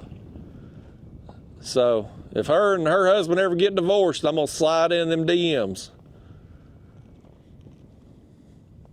Just don't move to Kentucky and we'll be all right. No, well, ain't nobody going to move to Kentucky. Even them damn Californians and Yankees coming down here, they come on down to Tennessee. They don't stop in Kentucky.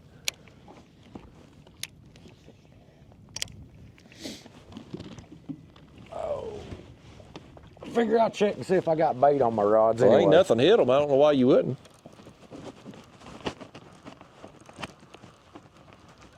I need you to catch some more fish. I can't post a video with me losing a fish and you only catching one. I mean, you can. Well, I mean, I can, and people have posted worse, but They don't man's make got to it have right. standards. I mean, I don't daydream about just any movie star. It's Jennifer Lawrence. Yeah.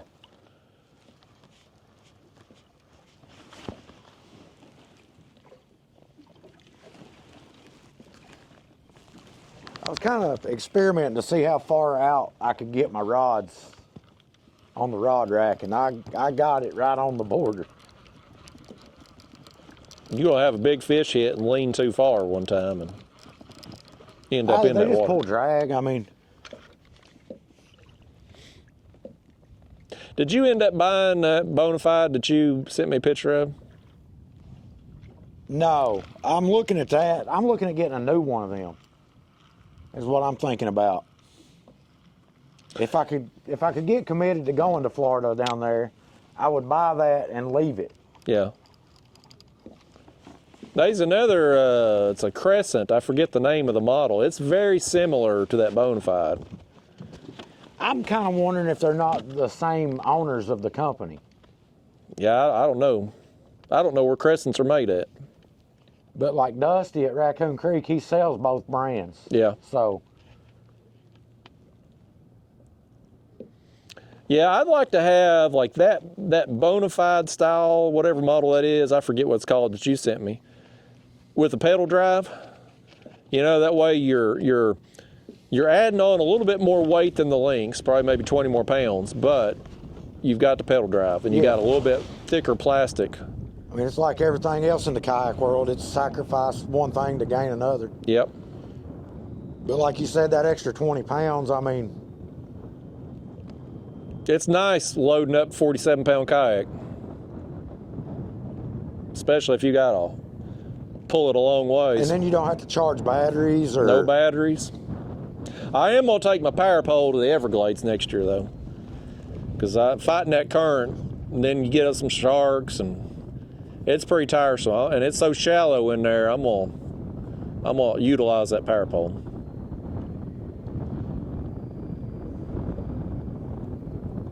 Now, does the freshwater down there, do they have big giant carp or anything? I don't know. They might. I mean, everything grows bigger because the growing season's longer, so... Yeah. I mean, if they're down there, they're an untapped resource, because I don't know anybody that fishes for carp down there in Florida. I mean, there's not anybody really that fishes for them here. No, not really. Not enough to make it pressured. I mean, No.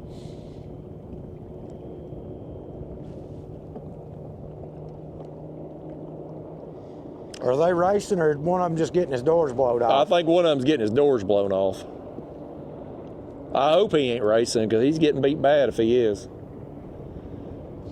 That fellow in the front, but his ass is getting pounded right there, folks. Look at that. He's sitting there in that choppy water bouncing up and down right there on the... I hope he's at least got a cushion. At least a jacket or something.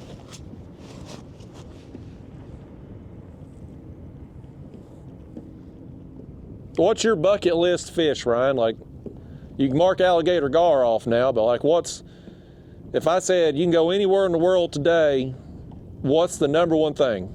A Goliath grouper and a tarpon. Hell, I mean, you can go down there in Keys and have a chance at knocking both them off. Yeah. The Goliath grouper, I think, would be just the sheer pull Yeah. and the weight. You know, I think that would be...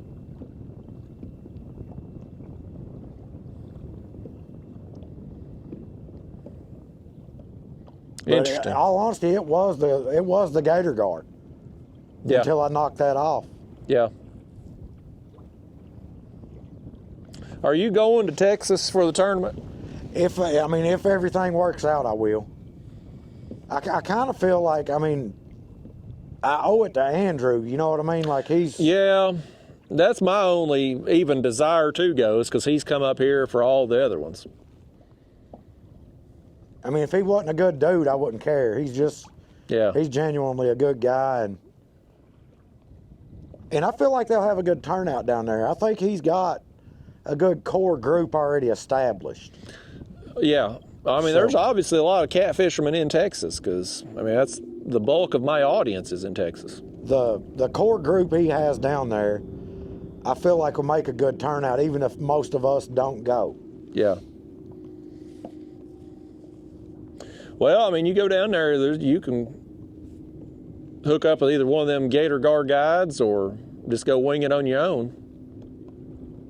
I'm experienced now. Yeah, yeah. I was watching a video the other day on one of them guides down there has come up with honestly, it looks like a piece of wire, but it goes perpendicular to the bait and it keeps them Gator Gar from being able to get gut hooked. Oh, really? Yeah, it was pretty interesting. It's hard to explain, but from watching the video, I was kind of able to see how it worked. I know there was a bunch of Cajuns down there upset that I didn't keep them to eat. Yeah.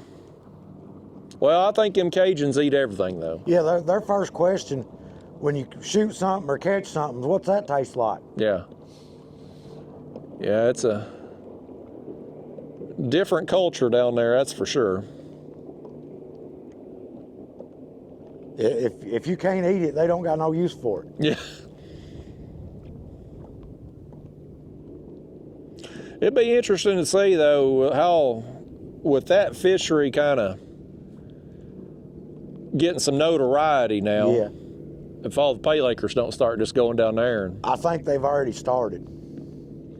longer drive for them, but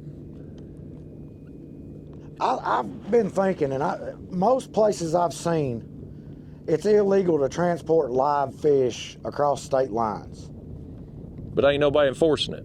So that seems like the logical way to shut them guys down. In theory, yeah, if you could catch them in the act, going from one state to the next. And I see people post pictures of them. Oh, we caught them here pulling out at so-and-so ramp.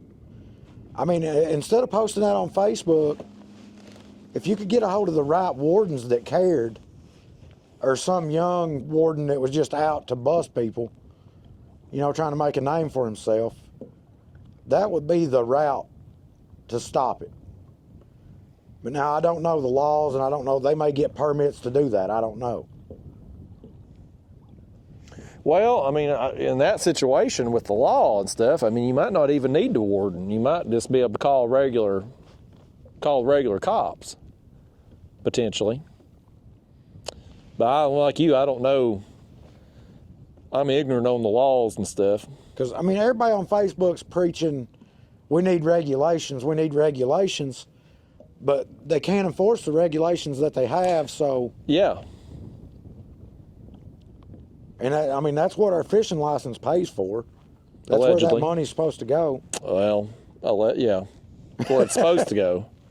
Who knows where it actually ends up. But at the same time, too, I don't want to be pestered by game wardens all the time. It's a pain to...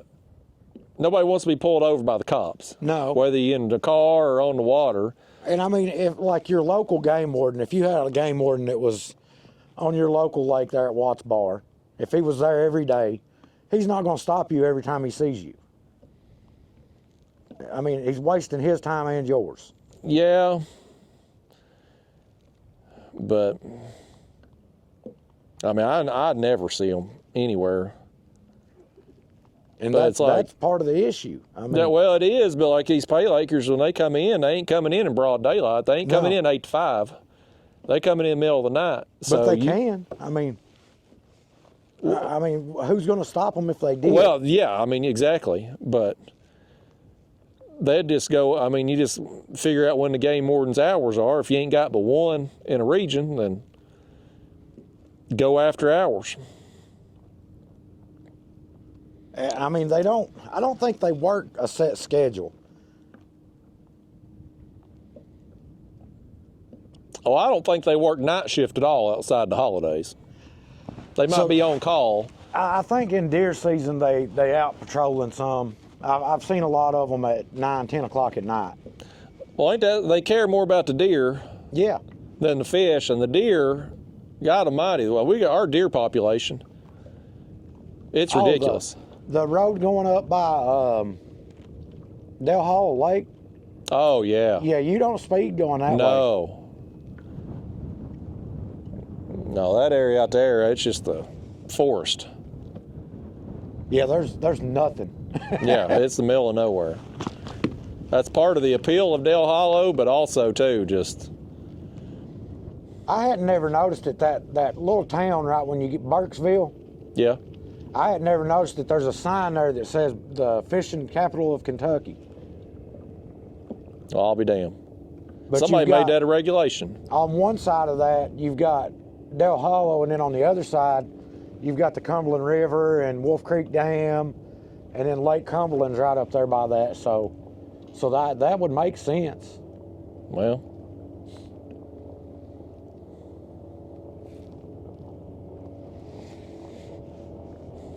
Ain't nothing ever gonna get done about them pay lakes, though, Ryan. Catfishermen can't get along. No. We all hate each other, and so you'll never be able to unite and get anything done. And then if you do, it's like you said, you push for the regulations, fine, but there's nobody to enforce it.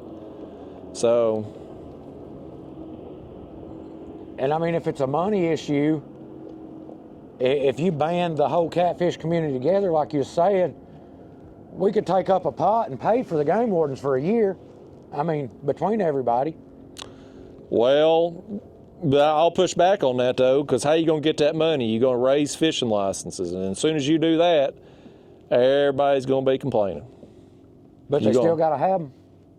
I mean, it ain't like they can say no. Well, I know, but like Tennessee raised there, it's been several years, raised it a few dollars, and boy, everybody was out. Fangs out, you know. And it's honestly not that bad for a fishing license. I think my out-of-state license here is $50 or something. I mean, Tennessee ain't bad, but like some of the other states are ridiculous, especially if you got to buy freshwater and saltwater. Yeah. Venice, we're supposed to buy saltwater. Really? Yeah. Learned that. Well, I had bought one last year, but I didn't know we needed it for. Well, I mean, that makes sense. Somewhere between New Orleans and Venice, they call it the salt line. And it's an imaginary line they drew to say below this line you need a saltwater license. Well. And you're well over it when you're in Venice. If I remember correctly, Louisiana was one of the more expensive out-of-state licenses that I had to get. It seems like it was like $75 or $100. I can't remember. I think it was over 100 if you did because I'd got the saltwater. Maybe it was 75 without it and 175 with it or something. I mean, I remember the saltwater added like almost $100. Yeah. It was. And Florida's like that too. You got to have one for each. They won't do like one overall license for it. Which I guess makes sense because the inland guys don't want to pay for a saltwater license when they're bass fishing Lake Okeechobee. I mean, it's the state of Florida. Just make one license. They do it so they can charge more is what it is. But now I do see a lot of videos of people in Florida getting checked. Oh, well, so Elias V. Fishing, him and I chat and stuff, he talked to a game warden down there in the Keys. He was taken out one day, and the game warden come through, checked his license. He said they got a guy in that office that watches YouTubers, looks for them to break laws in Florida, and they go knock on door writing tickets. They knew Elias. They said they'd been watching him. Sure enough. How would you like to have that job? Just sit in the office all day watching fishing YouTube videos. Just watching YouTube, yeah.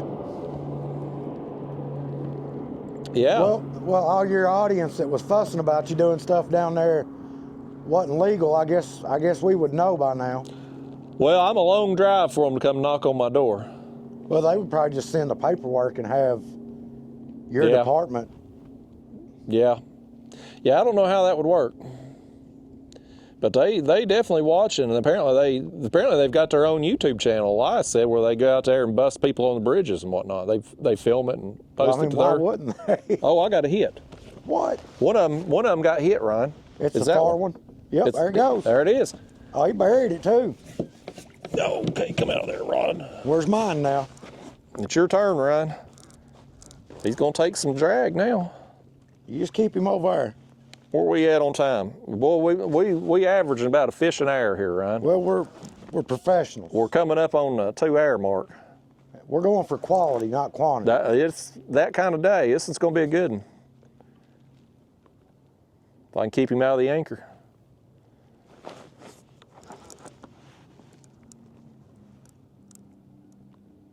Yeah, he feels good. I'd like to get a suspended bite. I've not caught a fish suspend fishing in a while. Well, you don't ever suspend fish. Just when I go and do this with you. Yeah, it's my first time doing this in about a month, I guess. I've been just dragging. It's been working, so I ain't been looking to get away from it.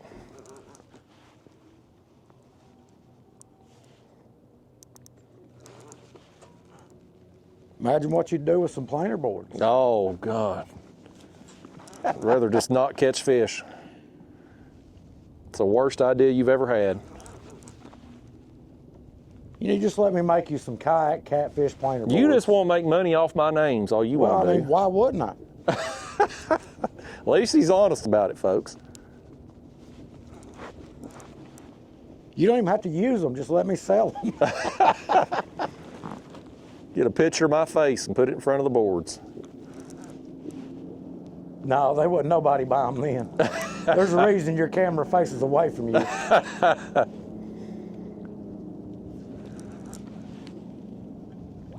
This one ain't gonna be as big as the last one, but he's decent. That's a gray channel cat.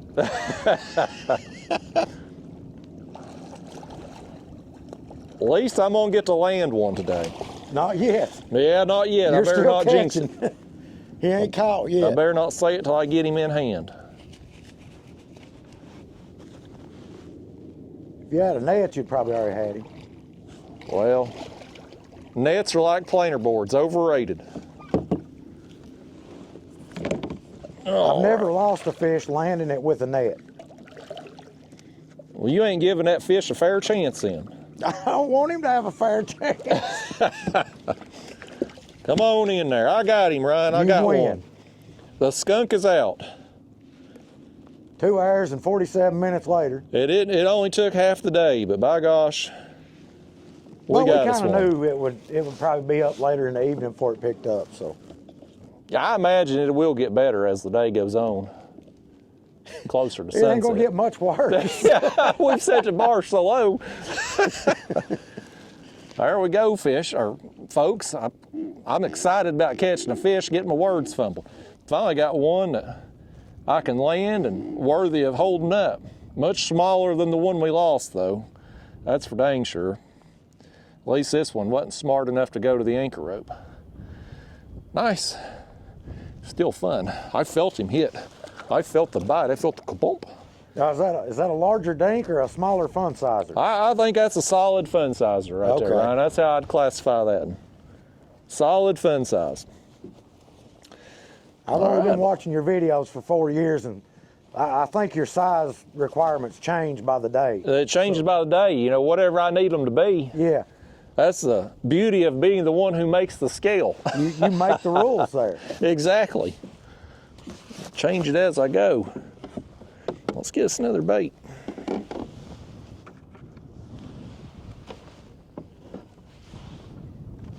Well, I thought I might get hit while you was playing with that one, but Well, a better fisherman would have.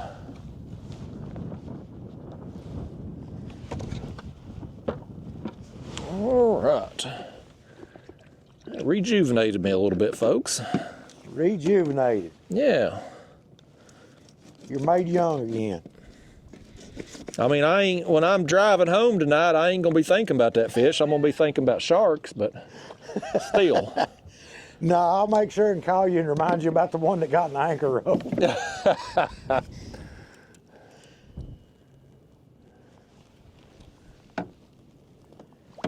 Oh, this has always been a decent spot, though. I mean, it's... Well, it was definitely good to us last summer there. That's what happened. You wore out my spot. Well, I mean, even at the longer drive, it was worthwhile coming down here when they were biting good. I don't know that I'd drive down here tomorrow for 2 fish, but I guess seeing you today made it all worthwhile. Made it all worthwhile, yeah. Your video's going to get another 12 views because I'm in it, so. I mean, that's optimistic. I don't know if I'll get 12 views total with you in a video. I didn't even turn the camera on for your fish. I don't blame you. Do you like you do Daniel.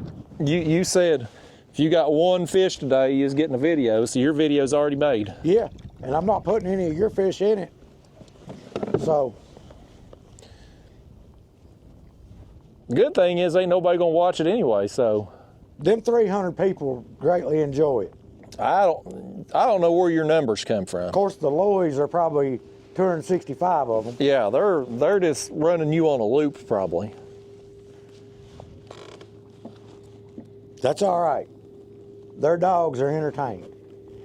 Well, I need to get them watching Brandon Hunter's channel so they can see what a quality YouTuber looks like. I haven't got caught up on none of his stuff yet. I'm behind too. I was watching them and I was into it, and then I got behind, and now I ain't watched in a few months. I saw a video the other day I sent to him. A guy had an eagle, and he launched that eagle, and it caught a whole deer.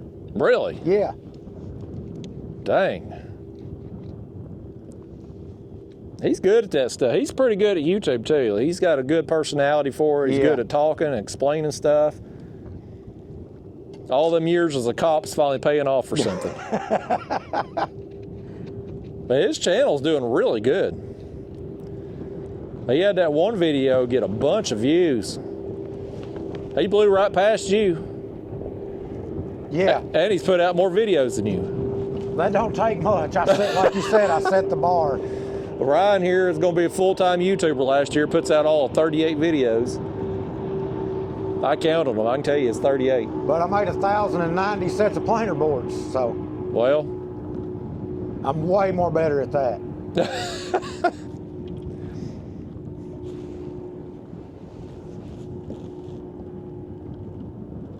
But Brandon does have something different going. I mean, he's not another one of the 700 fishing YouTubers that's out there.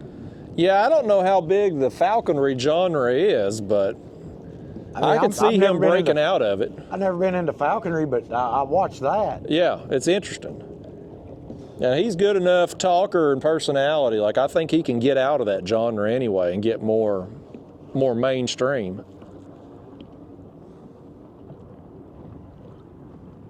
I've been watching old Cletus McFarland. That's my hero. Well, I've heard you talk about it. I've never watched a single video. I really don't care for the race car aspect of it as much. I mean, I've always been into that, but just because he came from nothing, you know, and made a YouTube channel, so. Yeah. Well, that's what all YouTubers do. They come from nothing. He did it like overnight. He just became an instant success. Well. Just by having fun. I mean. Well, that's kind of what we do. We just go have fun. Not as much fun as we'd be if we were shark fishing today, but. No. You need to just buy us 2 kayaks and buy a house down there. If I had your money, I'd do it. And then we just go do whatever, whenever down there. If I sell 1,000 planer boards, I would do it. You're going to need a lot more than 1,000 planer boards.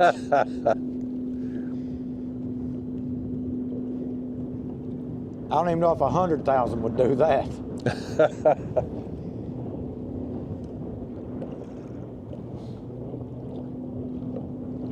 I've been watching wrestling again. Oh, no. The new stuff, too. It's been a lot better since they moved it to Netflix. I wouldn't watch it because it was on Netflix after that whole boxing fiasco they had. Oh, yeah, the Mike Tyson stream was awful.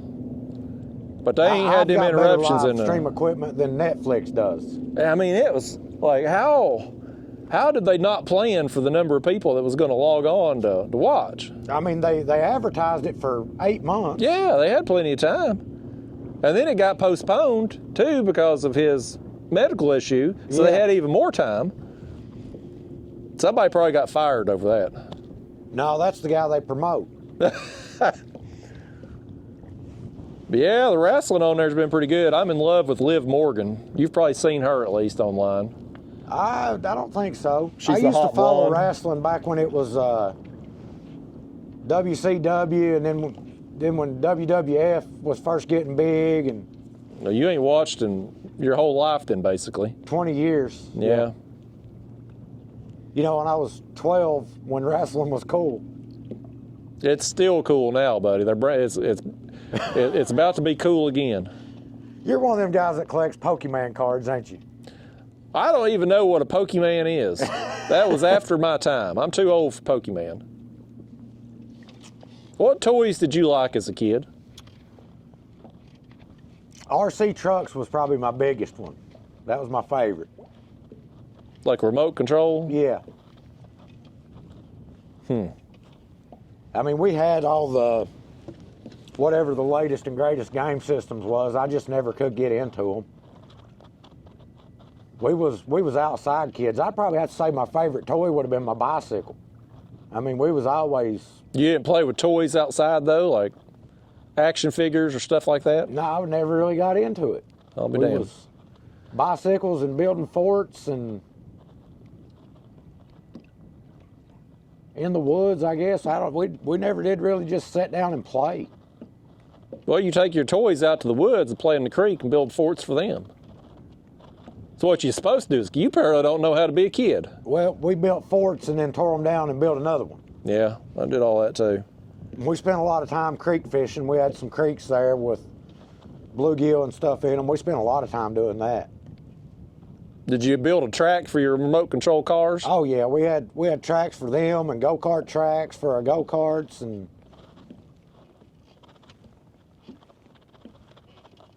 Those were the days. yep. When me and Lindsay first got together, so her son was, I'm gonna say he was 8 or 9 years old. And I was just trying to, make a friend basically out of him, get him kind of used to being around me or whatever. So I go out, and one of my buddies got on Marketplace and bought a mini bike. Little 5-horsepower go-kart motor on it and stuff. It was brand new, like nice. Well, I bought that thing, threw it in the truck, and brought it home and said, "Hey, look here, I got you this, You tried to buy his love first thing. Well, I was, and it backfired because I didn't even know he couldn't ride a bicycle. Oh. So I'm out there trying to teach him to ride this mini bike. I'm clueless that he can't even ride a bicycle. Oh. He's one of them video game kids, and that's what he likes. I just never could do it. I mean, I had all the latest, greatest video game stuff, but I was never any good at them. I never had I never could sit still long enough to do it. It's like you said, if I'd been good at it, I might have had a little more. Yeah, I think that's part of my problem with live scope. It's kind of like video game stuff, and I ain't never been good at either one of them. So I went out with a crappie guide, and he was kind of teaching me a lot about it. But now them guys are good. They can look at something on that screen and put their bait within a foot of it 90% of their casts. And that right there is a talent in itself. Yeah. Is getting that bait placement. I've been wanting to try that dock shooting where they grab the bait, and I tried it when we were in North Carolina. That's something I need to do. It would help me greatly if I could get good at it. It looks fun. But you got to have the right action rod, and Yeah. it's like everything else. You got to have the right equipment, or it's going to be miserable. Yeah.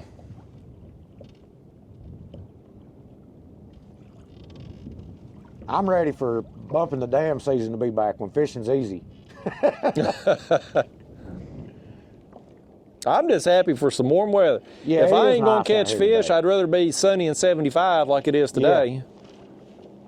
Yeah, I got back from Alabama, and Lindsay said, well, you've got your first sunglasses tan of the year.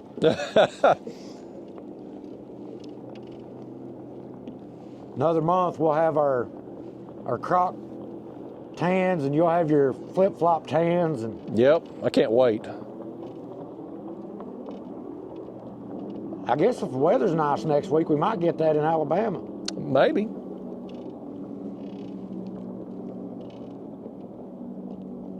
Have you made any decisions about when you might go down, or? Soon as this week the wind was bad, and then the bad weather this weekend. So, soon as I get like a 2-day window of decent weather, because I can get bait anytime right now. Just a matter of being able to go down there and fish. Oh, You gonna catch one? got one. I'll be doggone. He's gonna catch one, folks. On the wrong rod. You on the wrong rod again, right? On the Get him wrong about the rod other. again. Here we go again. This might be a little better. He just turned that GoPro on. That's 6 inches in front of him. Well, I can't change that right now, buddy. It is what it is. Nobody wants a close-up of you. I've got it zoomed out, so. And it is not a GoPro. I'll have you know, sir. Well, whatever. This one's kind of fighting weird.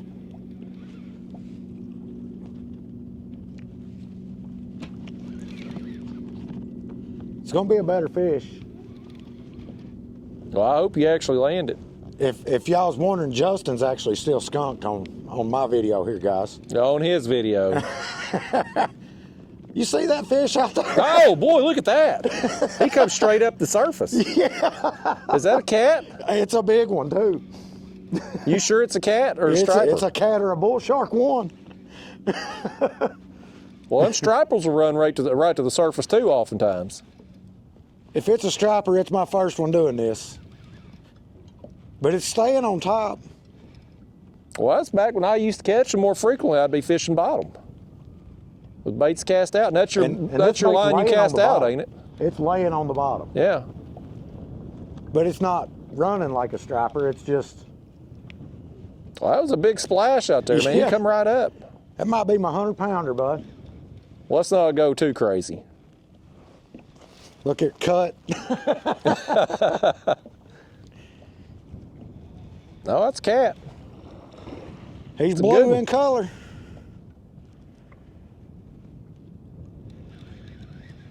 That's that bonus rod. Wrong rod. I'm off to tie a 3-way rig on one of them other rods, ain't I? Well, you got other rods to choose from right there. Bring 6 rods and only I'm fish not them going 3 to of change them. something that's working. Now he got hungry.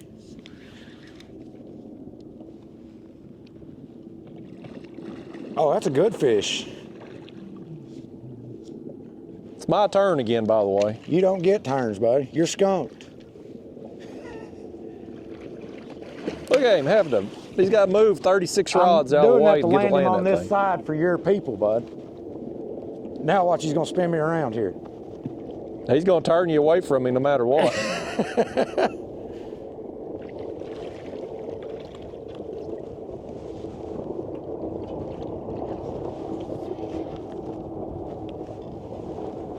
That's a good fish.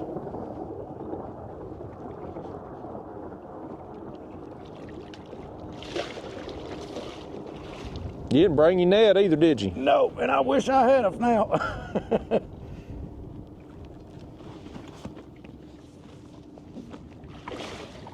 Definitely big fish of the trip.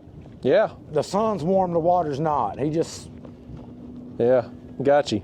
got me right up under my hind end there. I hope we get you again. I'll deal with it. Look, he broke my sinker off. No, he didn't.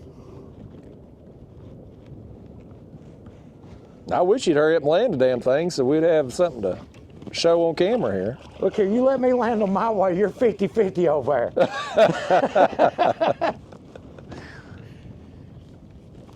You're 50-50 on your side. You just don't want to quit. It's a good fish, though. Yeah, it's a nice one. Every fish we've hooked here has been quality. There ain't been no dinks. Well, that's what I told you. We're going for quality over quantity today.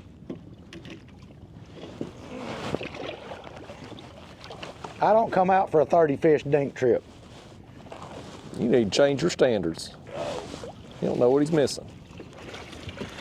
Yeah, boy. That's good. That fish bit the wrong rod. He meant to bite ours.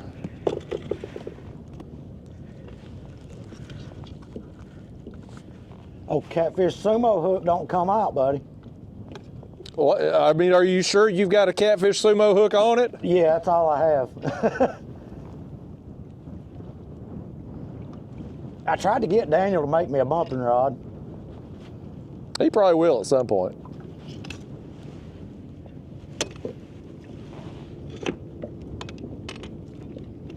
I got a lot of stuff he's got to be making for me first.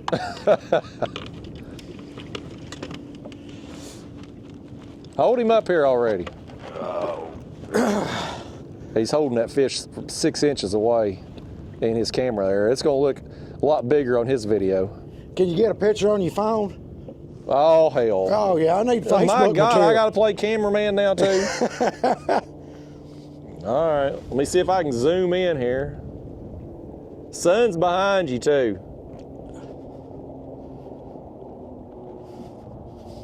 All right. Oh.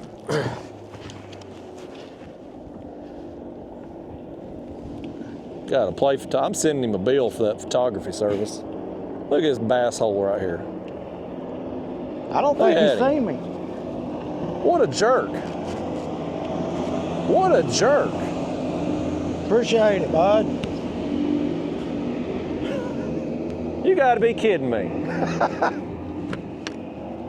This creek here, I mean, a few hundred yards wide, he comes right up here. Let this guy go before I get turned over. And he makes it put off the biggest wake as possible. He gone. I bet that guy didn't know he had 2 cameras on him as he's doing that nonsense. I'm gonna post his whole number on Facebook. I can't stand people like that. The lack of courtesy just pisses me off. Like, it don't interrupt our fishing. We're in no danger as far as flipping our kayaks. I don't think he's seen us. How could he not? It's not like he's driving into the sun. Well, he's got a 40-inch TV screen in front of his face. If you can't see where you're going, you need to slow your ass down. That's my pet peeve with them bass boats. They've got a 40-inch TV screen mounted to their steering wheel. Yeah. They just jerks, man. It's just the lack of courtesy today is what pisses me off to no end. I just can't stand people that are rude. You're getting beat and angry. That's what it is. I'm getting old, is the problem is. The older I get, the less tolerance I have for people like that. I don't know what age that it just got worse with me, but I've definitely hit the age where that kind of thing pisses me off more than it used to. Well, you've just dealt with it a lot more. Maybe. It's gotten worse in recent years. Yeah. Well, I mean, what, 10 years ago, you had people on the water with courtesy. Yeah. I mean, a guy would drive around to go around you and come in here. Yeah. Yeah, people used to be a lot more polite. I think social media is it's okay. It's made it socially acceptable to be jerks to people all day long online, and it's starting to translate over more into in-person human interactions. Everybody used to think stuff, but nobody would say it. Yeah. And now everybody can say it anonymously on the social media, and it's finally bleeding over more. You see it out on the highway, and you see it out on the water. That's one of them guys with 7 accounts so he can comment on your videos 7 times. Ain't nobody comments on my stuff anymore. Ain't no more comment you turned it box. all off, didn't you? It's gone. It ain't never coming back. I ain't dealing with people that ain't gonna put their name on it no more.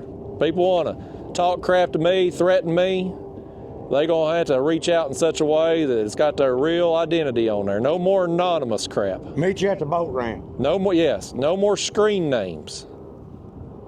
One of them, cash me outside, how about that? Yeah, exactly. You know what happened to my views when the comments got turned off? Not a damn thing. Didn't hurt one iota. Nobody cared. Nobody cared. Well, I mean, less than 1%, what a cast. Less than 1% of the audience comments anyway. So, you know, it's unfortunate for the people that I genuinely enjoyed interacting with. I mean, there's probably 10, 15 people that commented regularly, good people. You're true fans. Yes, people that was always positive and that I actually like, but the problem is you gotta wade through a septic tank to interact with them, and it just ruins the whole experience. So I said, hell with it, I ain't missed it. My life's been better without it. I'm too antisocial for social media. This guy did all that, and he's not even went back there. He and ain't even put a line fishing, out. he's just scanning around back there. He's probably got him a tournament with a $50 entry fee this weekend. He ain't got a chance in hell of winning. He thinks He can go real fast, though. he thinks he's shitting high cotton because he can drive around 30 miles an hour looking at a screen. He can go real fast. Well, we're filming this on a Wednesday. If he's got a tournament on Saturday with the weather like it is, if he sees fish back here, they ain't gonna be there on Saturday.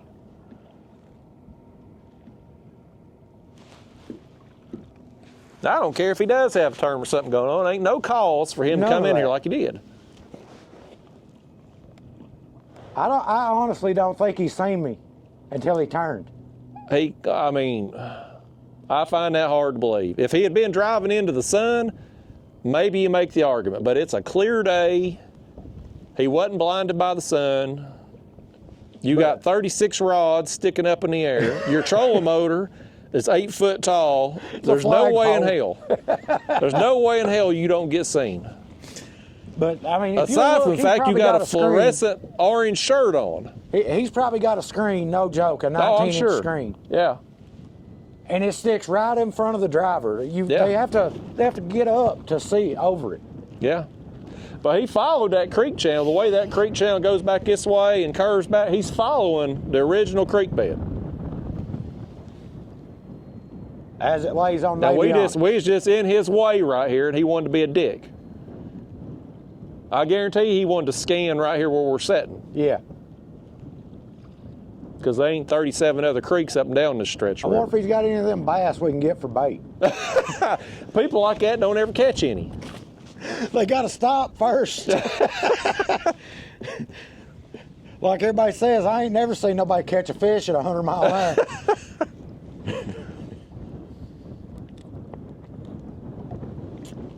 The Captain D's DoorDasher can't go that fast.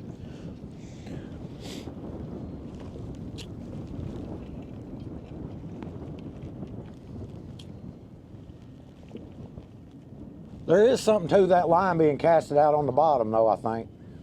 Must be. But now yours are suspended, so. Yeah. But that's two nice fish you've caught there on bottom. Maybe I should cast out the other 5. I mean, you got other options there. I ain't telling you what to do, but we kind of do need to catch more fish to make a decent video here, Ryan. How far are we into this mess now? We're over 2 hours in, ain't got but 3 fish. Well, that's better than a fish an hour, so we're improving. We're getting better, yeah. But we told them it'll pick up as the day goes on. So. Yeah, we probably did get out here at the worst possible time.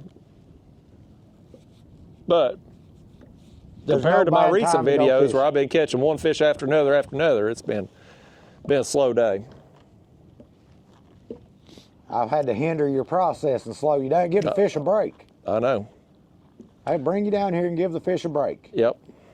You've done it. Let one of them other YouTubers up there on Watts Bar have a turn, Justin. You know, it is nice though to get back to suspending baits a little bit again. I've missed this because I'd rather do this anyway. Good to be back out in this kayak. I'm probably going to end up selling this kayak just because my Lynx does what I mainly use this kayak for. So if you can get the rod holders on the Lynx, you'll sell that one. And yeah, sell this one and the trailer. I thought I had you a buyer on that trailer, but they found something else closer to home. So well, there goes your commission. Yeah. I need to list it online. I keep meaning to do it, and then I don't. Well, it's a good thing you hadn't because you used it. So. Well, I only used it because I had it, but.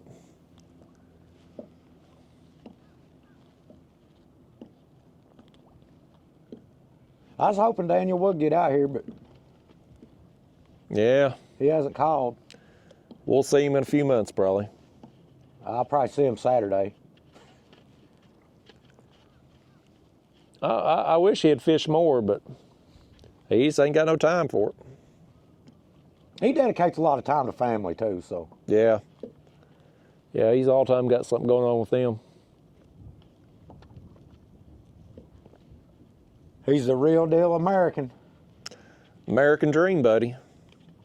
Wife, 2 kids. I give him so much crap about how organized he is all the time.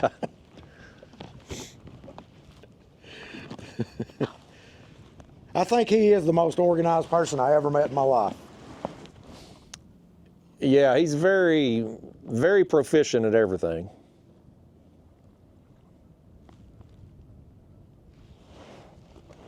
I actually see a fish on the graph right there, folks. Look at that. A fish on the graph? It come right up under my baits right there. That's the one I just turned back loose for. It probably is. He probably coming over here to I had to give you laugh something at to me. do.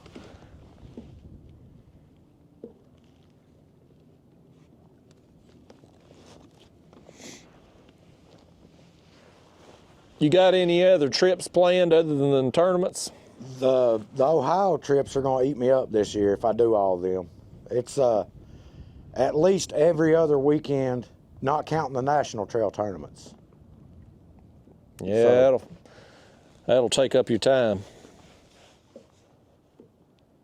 But if it goes into it and we got good turnouts for the first few and then everybody drops off and there ain't no money in the pot, I just probably won't keep doing it. I mean, Yeah.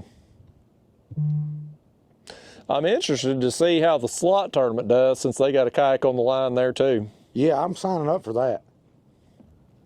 I considered it just because, I mean, it's the payouts for the individual tournaments ain't going to be nothing, but But I mean, I'm already doing all the other tournaments. It's just yeah. submit the bycatches and Man, it's 10 fish limit. I mean, you got to put 300 fish a month on the board. That's the pain in the ass part. that shouldn't be hard for a professional like you, though. It ain't hard. I just don't like doing it. Because you're That's the lazy. difference. Oh, you're lazy. Like you said, you Yeah. don't weed eat, you spray it. Yeah. Well, and you know, too, like them little ones, the big fish will lay there on the board calm as can be. Them little ones want to thrash around and flop. Oh, I got a thing for that. It's called a cat strap. So it's a little strap that Well, goes is that around legal for the tournaments? Yes. Okay. It's a little strap, a little elastic strap that goes around their tail. And something about that, it doesn't paralyze them, but it makes them calm. Yeah. So I tested it in a tournament last year, but I never caught the fish that would be unruly on the board. Here he comes. Go real fast, buddy. I bet you his pecker's 3 inches bigger when he's going full speed in that thing. I bet he ain't got 3 inches, period. He's overcompensating bad. At least he's giving us a little space this Yeah. time. He's going to go. I No. say that, and here he comes.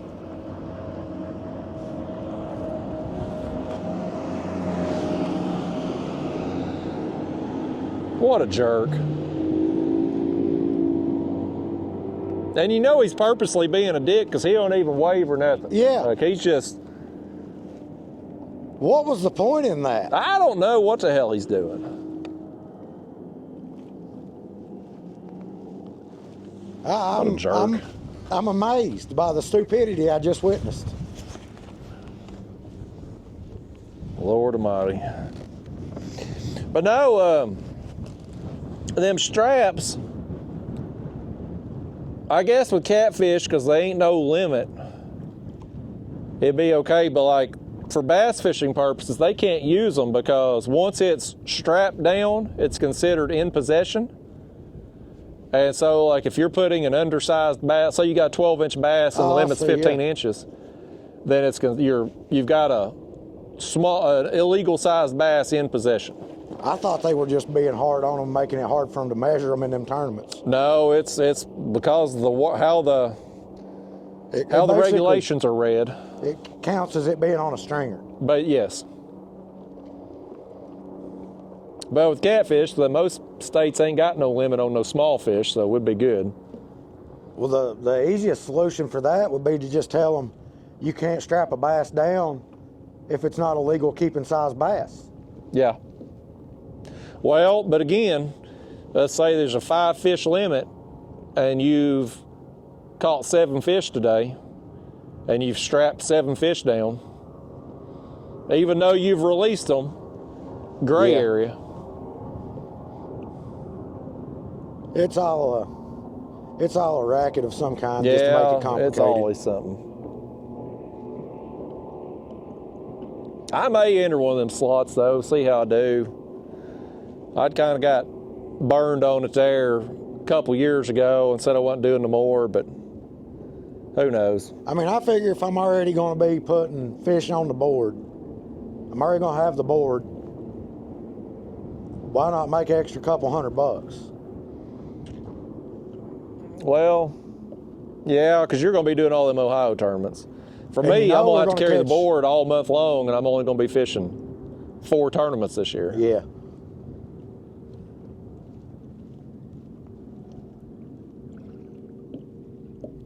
But at least we can use the smaller board for the slot. The 30-inch. 30-inch or whatever. I just bolted my board right to the kayak. Screwed it in? Like literally bolted it? It's bolted in the track mounts. Okay. Yeah, it's bolted down to this hatch through the track mounts, so I've always got it. Yeah. I can't forget that. Well, you can leave it on while you're transporting it too. Yeah, I got a little bungee cord, keeps it from coming open.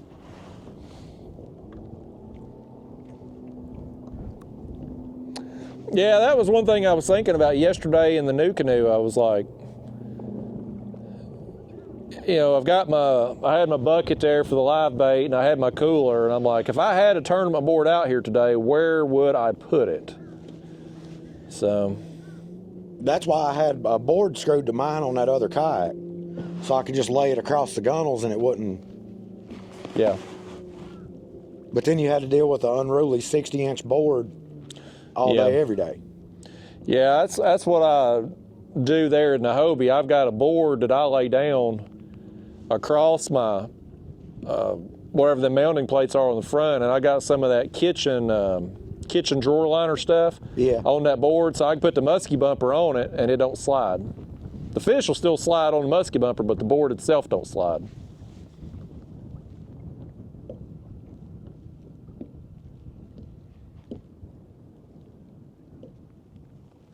We just need 10 more fish real quick.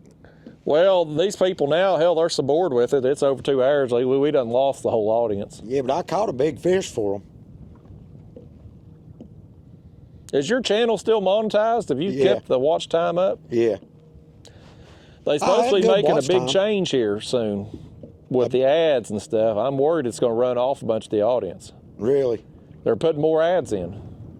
What they said, it's probably, if you get on YouTube Studio, there should be a note up at the top of your screen talking about the changes they make. There was something up there the last time I opened it. I didn't click on it to see what it was. Yeah. They claim they're adding more ads and making a better viewer experience. I'm like, that's not possible. That's You can't add more contradicting- commercials and make a better viewing experience. You contradicted yourself in the first sentence. And part of it said too, like they were going to be doing ads where it's at better places in the video, like transitions and ends of sentences and stuff like that. I'm like, that's what you were allegedly doing all along. Yeah. Now you're saying you're about to start doing what you said you were always doing. I don't have a great deal of confidence in it, but out of my control, it's going to happen regardless. So we'll see how the shakeout is. In theory, if it works out, it'll be good for us. That old jet skier right there. 50-degree water. Yep.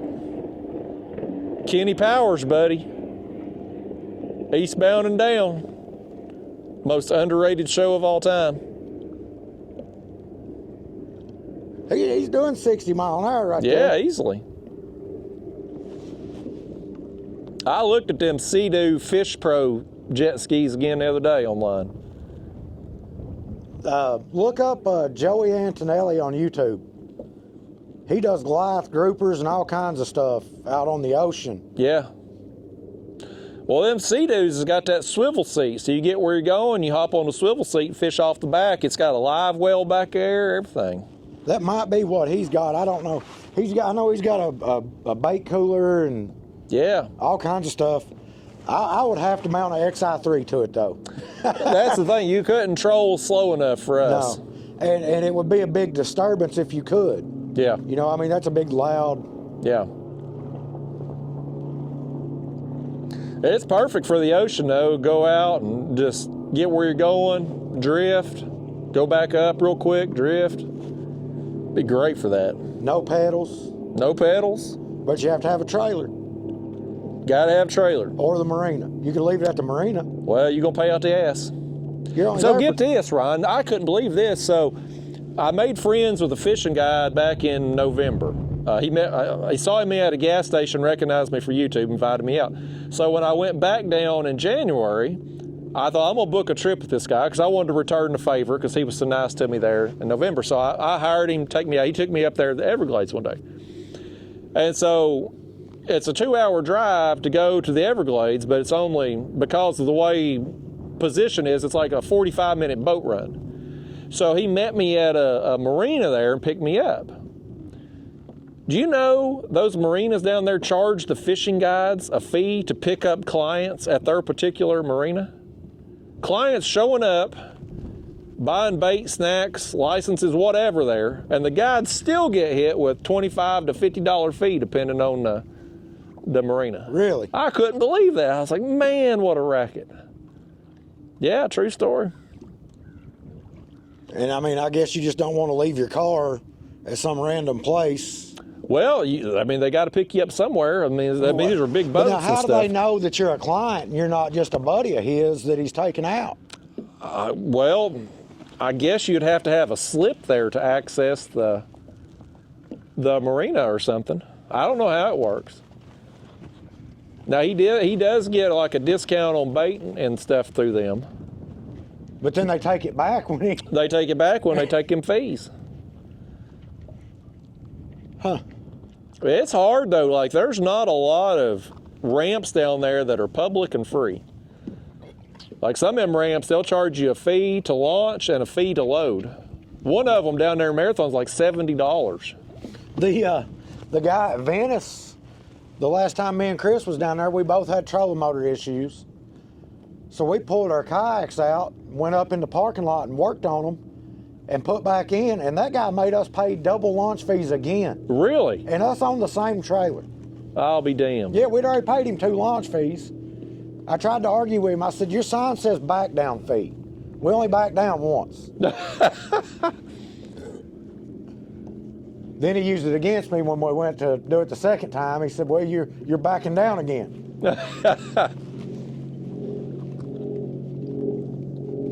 I wonder how that would work with me if I took my links and I just rolled it down with the wheels. I wouldn't be backing nothing. He gonna get you for that $10.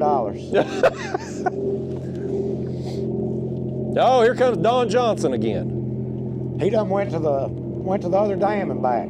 He's done, buddy. He's booking and cooking it. I need to get me one of them Miami Vice t-shirts, or button-up shirts.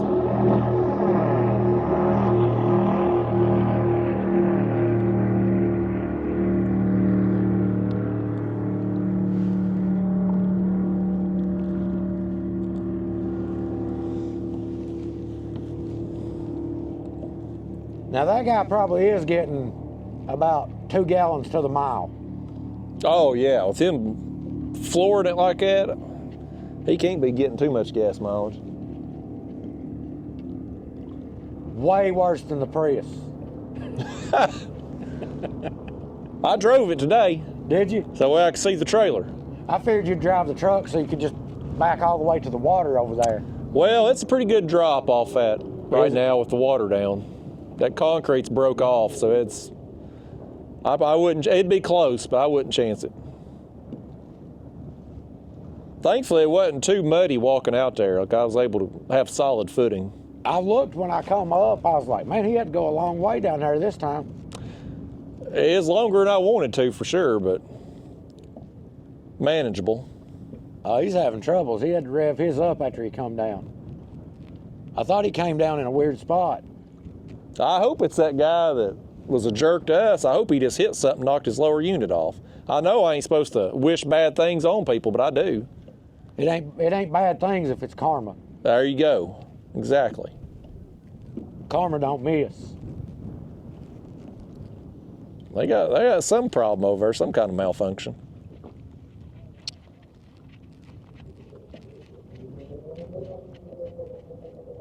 I ain't towing their ass home. Them bass fishermen done gone and done it today. I ain't helping none of them. That one fella ruined it for all of them. Well, ain't none of them got no stickers, so just that one guy. Yeah. He's probably over there giving lessons somewhere. Them fellas with the stickers got to be more careful than the regular ones because they're easily identifiable. Yeah. What's that, Matt Robinson from Tennessee? The one that fishes, he runs the Ugly Stick boat. Oh, I don't know in the any of Big them. Bass Series. They were having a tournament on his home lake, and you know, everybody wanted to see where he was fishing because that's his home lake. He covered the whole wrap of his boat with black tape so nobody could see that red Ugly Stick boat. I don't know if he was serious, but he covered it up. That's sad he's got to do that, but I get it. All my bass fishing friends there, they love for the Bassmaster Classic to come to Knoxville. That way they can see where the pros are fishing at. Yeah, go fish them get spots. that one hole. Yep. And they'll go there every time they come to the lake for the next 5 years. It's coming back next year too. I can't stand them. Is it on the Watts Bar again? Fort Loudon. Fort Loudon. Yep.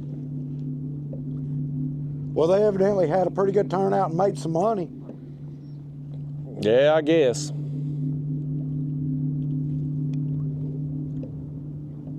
That boat don't sound right going up through It don't. there. He's got some problem going on.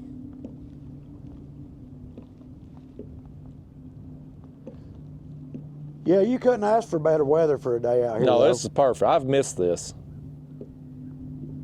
Even though the fishing ain't been on fire, it's nice just sitting out here in the sun. Getting a tan on your or through your shirt sleeves there. Yeah, getting a tan on my hands. I normally have a tan line on my wrists. Modern day farmer's tan. Yeah. That's a bass hole tan.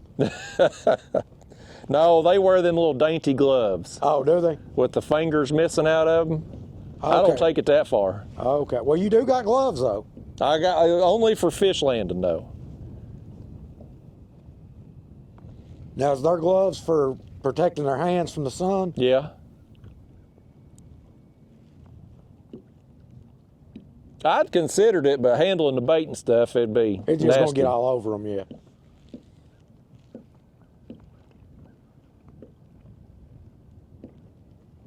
I didn't wear sunscreen at all when I went to the ocean the last 2 times. And surprisingly, I didn't get burnt. Maybe a little wind burn on my face, but like I've not put sunscreen on in like 3 years. Yeah, I've gotten away from it. I'll wear a buff, try to protect my face and ears and stuff, but I've gotten away from it. I just don't. You read the ingredient list, and I'm like, man, since sunscreen was invented, skin cancer rates have gone through the roof, and I'm not so sure that's coincidence. So is it the sun giving you skin cancer, or is it the sunscreen? Exactly. I mean, I don't fact check me because I can't back any of this. It's just conspiracy theory, but. You got your tinfoil hat on. Got my tinfoil hat on. If it's just about the sun, then there should be a greater incidence of skin cancer in tropical areas, somewhere near the equator, where the sun's the most intense. But that ain't the case. So. Well, I mean, those people down there, they're not really civilizations. You know what I mean? They don't have a doctor everywhere to go to down there. So you're saying there's a lot of undocumented skin cancer is what you're saying? Well, I mean, I don't even know if they live long enough to know if they get it or not. I think most of them Caribbean islands are such tourist traps that they've got. No, that's true.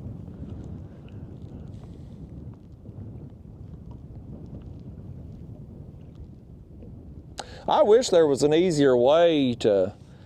Like, I'd love to go spend some time in Puerto Rico and just fish, but how do you get a kayak down there? You know, it's like. I mean, you could probably just rent one. Well, maybe. But can you rent the kind that you'd want and have all your gear and everything, have it set up like you want? I don't know. I'd like to go to Europe and chase the Wales catfish too. That's one I forgot earlier when you asked me that. I think the Wales catfish would be a fun one to catch. Yeah, I'd like to do that too. And they got them big old carp that live in the same place. Yeah. Yeah, that'd be a lot of fun. Especially if you could get the whales on them top water baits. Yeah. Now that has to be Those videos are amazing. That has to be such a rush, especially if you're right up on it. Yeah. I've about decided I might do a bass tournament or two this year. Really? Yep. I'm going to do at least one for Dusty from Raccoon Creek. See, has he got a local trail up there or something? He doesn't run it, but they have like a local trail that he follows. So okay. He's always coming and supporting us and doing for us, so I figure, why not? You think you're going to be a good representative for him in that tournament? I mean, the last one I went up there and fished, I took big fish, and I think it was 8th place out of 56 kayaks. You ought to just retire as a bass fisherman right there. Yeah, I mean. You got nowhere to go but down. I called my shot when I caught the fish. With no live scope, mind you. That live scope would probably hinder you for bass fishing. No better than we are at it. I thought that was a game warden when I first saw that boat. Well, then I remembered I don't ever see no game wardens. They don't live here. They don't live here. It kind of looked like that style of boat for a minute, though. Ours back home have the center console with the T-top thing on it. Oh, yeah. Some of ours do, too. Me and Mike ran into one last year down at North Carolina in basically a camouflage John boat. And we went ahead and stopped out in the middle and talked to him. I was like, hey, you want to go ahead and check our license before we get started? He said, no, I ain't seen y'all fishing yet. I'm like, then we look, and he's looking at a big storm cloud rolling up. He ain't trying to mess with us.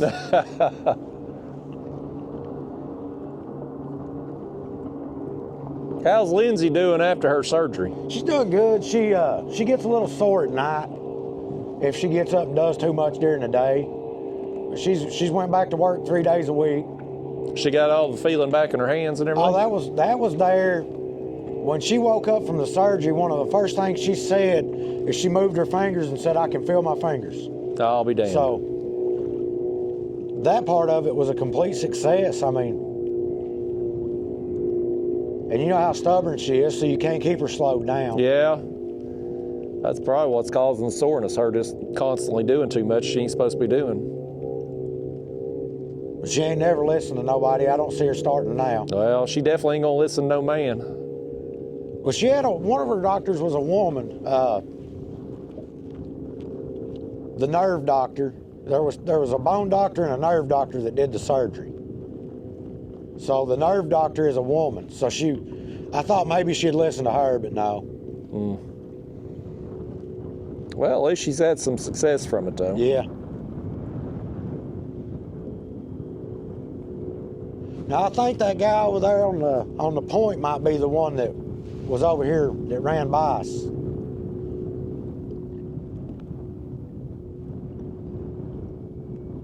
I just don't understand people. Ain't no calls in that. This guy's working. Yeah, he is. We got a kayaker back here, y'all. He's paddling into the wind. It's probably can't tell on video, but it's blowing enough. And you in a paddle kayak like that, you're gonna be working. You ain't coming off the paddle. That ain't no little 10-foot kayak. That's a big kayak. Well, at least getting back won't be hard. yeah, he'll get back real quick.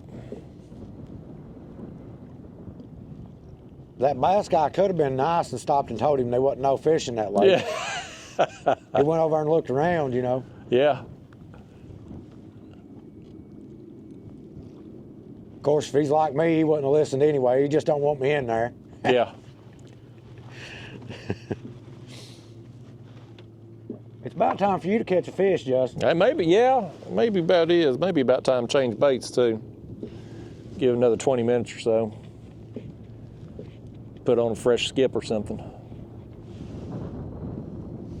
We sure wasted a lot of people's time today. Well, they're learning. Are they? Yeah, they're learning what not to do when they go catfish. Don't space your rod 6 foot from your anchor rope. Yeah. I need to put an anchor trolley on this, but there ain't no good way to mount it in the back because I don't have access in the back. Oh, yeah. You'd have to drill into it, cut into the hole. What if you did off your rudder mount back there? You could, but I don't really want anything pulling on that. Yeah. You'll be in your links before long catfishing. So. Well, the anchor rope be even closer in it too. I definitely can't put a anchor trolley on it. Can't drill into that hole at all. I've seen some people use like that adhesive, that 3M adhesive, but I don't trust that it would hold up. Make sure you got a float on your anchor if you do. Yeah. I've seen some people try to put like them torpedo motors with them adhesive mounts and stuff. I'm like, they've lost their damn mind. Yeah. I've never found anything that'll stick. No. Hell, I hope he can't even get the stickers, their logo stickers, to hold on that hole. And they're going to try to put a 20-pound motor on there. That was my concern about that battery on the back, is if those nut certs would hold the jarring going down the road. Oh, you leave the battery on when you transport it? Yeah, I don't take nothing off. Yeah, it'll be interesting to see how it holds up. But if it does fall off, that's a $200 battery that they won't warranty, so. Well, you're going to have to make some more planer boards.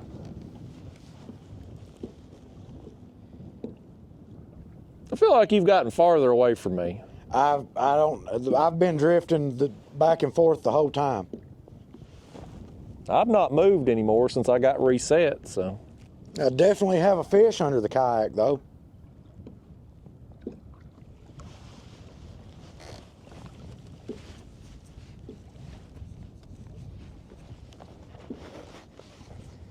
Whether he's picking up what I'm putting down or not, I don't know. Well, he ain't touched your bait, so I guess not.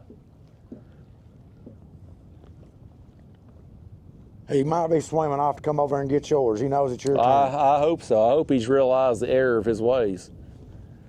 I'm due for a fish. It's my turn.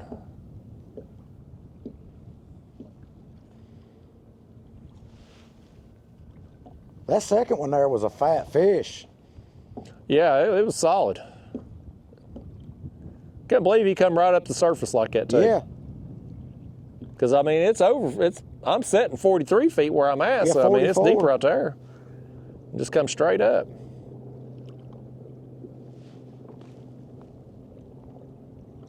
Well, yours did that a minute ago. I mean, Yeah, the second one come up a little quicker. But I mean, they ran out and up instead of Oh yeah, yeah. pulling down.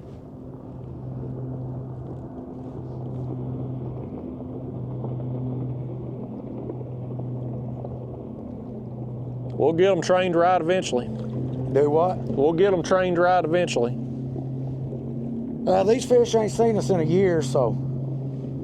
I bet they've seen a lot of other fishermen in the meantime, though. Yeah. We made this spot famous with them videos. Yeah. Every one of them videos I posted got over 100,000 views. So they some people that's put this on their vacation destination spot.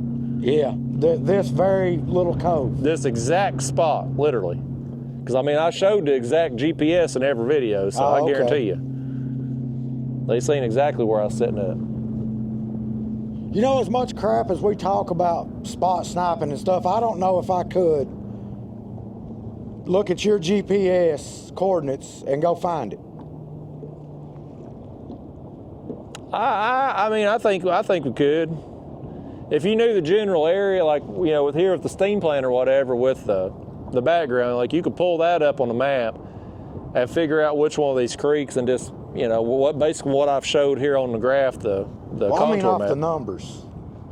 Oh, well, yeah. I mean, I don't have the numbers pulled up on. I haven't showed like actual GPS, but I mean, just like you could easily find it on the map. So I guess what I should have said. It's Towboat US going over there to get one, I guess. Good thing, because I ain't towing his ass.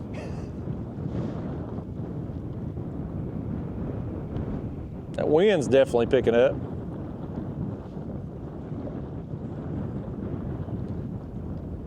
Yeah, it's coming. That's the one downside to fishing in the afternoons this time of year is it's going to get windy on you every day.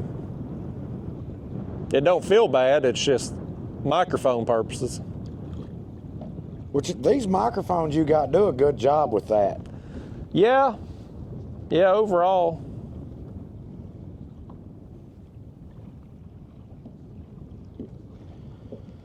Oh man. I'm hoping GoPro gets bought out soon. Their stock's down to like 60-something cents a share. DJI's put them out. I hope DJI buys them and they combine and make the best of all worlds camera. Now, is the stocks, is that directly related to the sales? Well, GoPro's sales have been going down for years because they come out with the same camera every year. Yeah. They claim they're making all these changes, but it's changes that don't matter for the common user. It still overheats and shuts off. Yep. You still got the glitches, the overheating. It's the things that the common man cares about. Don't get addressed. I mean, even if you're not a YouTuber, if you're just trying to record your stuff for your own purposes. Yeah. It overheating and shutting off, and you're going to miss half of it. Yeah. That would be worse to me, I think, because, you know, as YouTubers, we kind of expect it and work around it and stuff. But, like, if you're filming your kid's birthday and you got something, they're about to blow out the candle and your camera overheats or glitches and you miss some important memory, I'd be pissed. Or you're trying to video your kid catching a fish or, Yeah. you know, any of that. Yeah.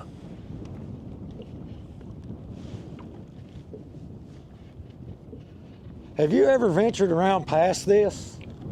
I fished, one day I went over there to that marina and I hit that creek mouth, but I ain't went much further down than that. Okay.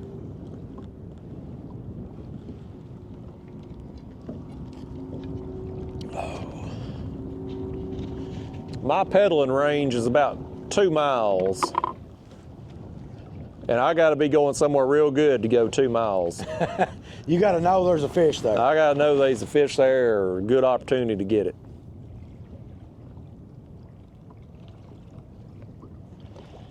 Although down there in Florida, I probably did way more than that every day, just fighting the current, sitting still. Yeah, never moving. Never moving, just pedaling in place like a treadmill.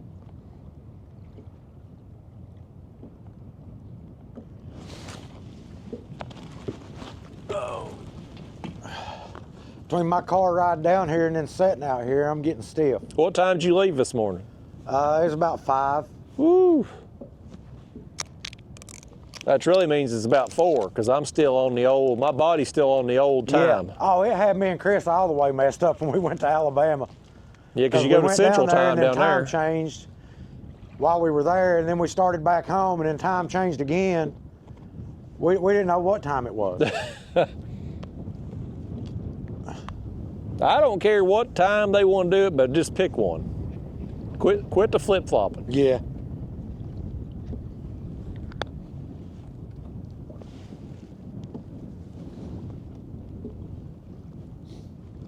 We'll have to have a pee break. The hell you are. We're filming unedited, buddy. Huh? We're unedited here. You're unedited. Well, what kind of video is this? I ain't got enough zoom for them to see it anyhow. Listen, you work for me, there ain't no bathroom breaks. There ain't no OSHA breaks. standards here. Well, all right. How long we been at this crap anyway? Lord Almighty, we've been at it for almost, we've been at it almost 3 hours, Ryan. We ain't got but like 3 fish. Would have been 4. Well, I got distracted talking to you and botched it. It's all your fault. I ain't never lost a fish except when I fish with you. You see how I control my fish around where I want it to go? Yeah, you got to move 6 rods out of the way to be able to land them. I controlled it where I got it over here so you could see it. You got it over there so you could throw it in my face that you landed a fish and I didn't. Absolutely 100%. But in doing so, I was teaching you. It was a learning opportunity. Yeah. Yeah. Well, just because of that, you can just hold your pee even longer, buddy. Oh, I can hold my pee from here to Louisiana and back. Ask my wife. It'll catch up to you. She thinks every time you pass an exit, you got to take a pee break. That's why when I go to Florida, I send my girlfriend down on an airplane, I pick her up. Now, I can't stand all them stops. I like to get in the vehicle, and if I didn't need gas, I wouldn't stop. Me too.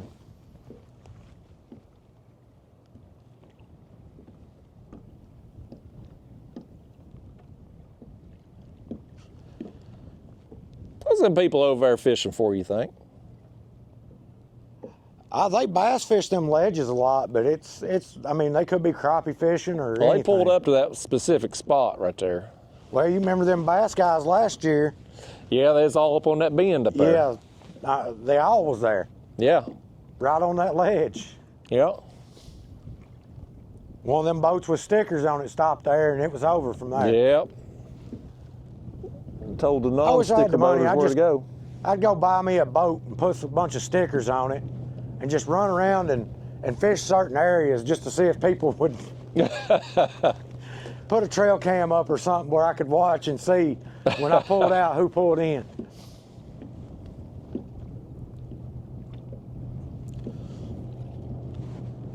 Is that Don Johnson again? That's Don Johnson again, buddy. He's running up and down the same stretch here. He must have went up there and refilled with gas. He's not giving the whatever they're fishing for guys a whole lot of room, is he? No.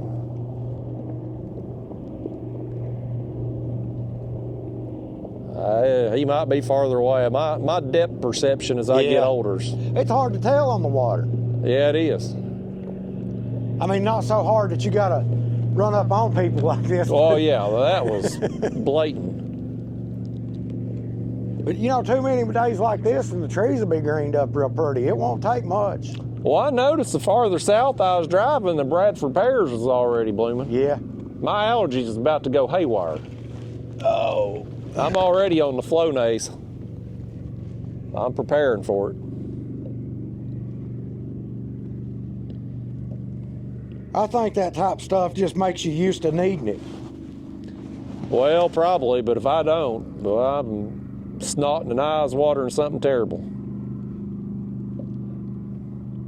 They say Tennessee's the allergy capital of the world. I believe it.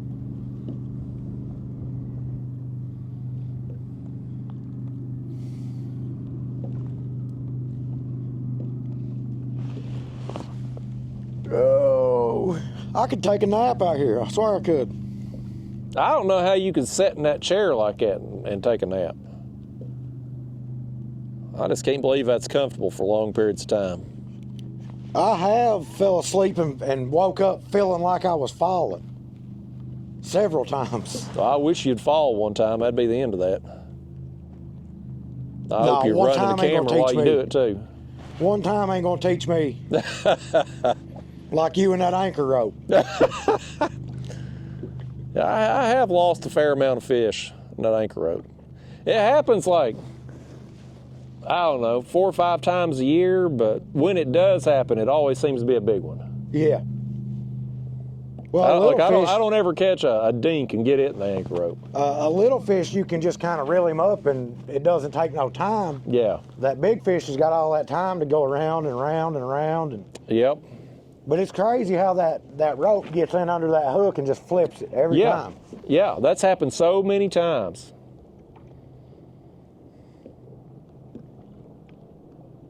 It's almost like, you know, when you watch the video, somebody gets a hook on their thumb, Yeah. and they use that fishing line to pop it out. Yep. It's the same thing that happens with the fish when they get in your anchor rope like that.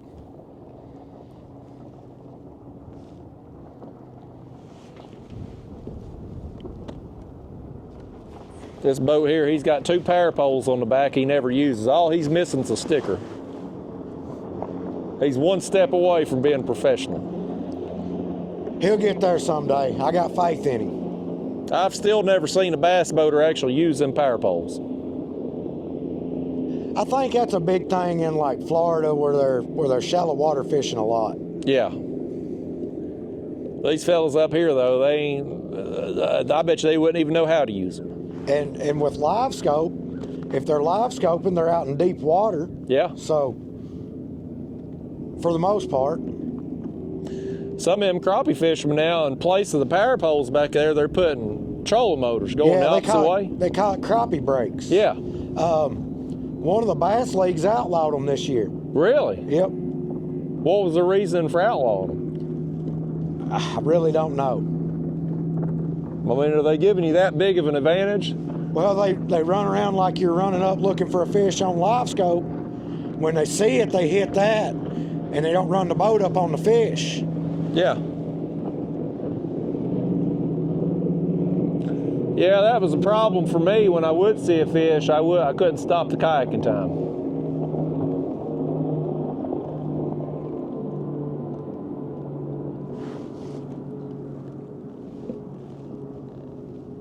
The wind shifted and it's turning us away from Ryan, folks.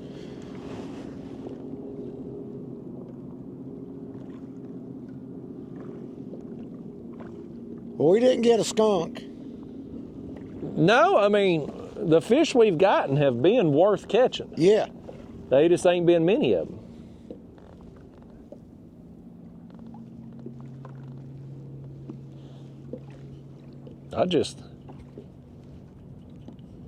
I've gotten, here lately, I've been catching so many numbers of fish, it's just, I gotta teach myself some patience again. You're on them kayak mic numbers. I tell you, man, throwing out them live shad on the light tackle rod, it's kept me entertained while I wait for the big ones. I wish we could have tried it today. I didn't want to waste time looking for shad. I didn't even bring a cast net. You said you had bait, and I wasn't worried about it. Yeah, well, we had the important bait.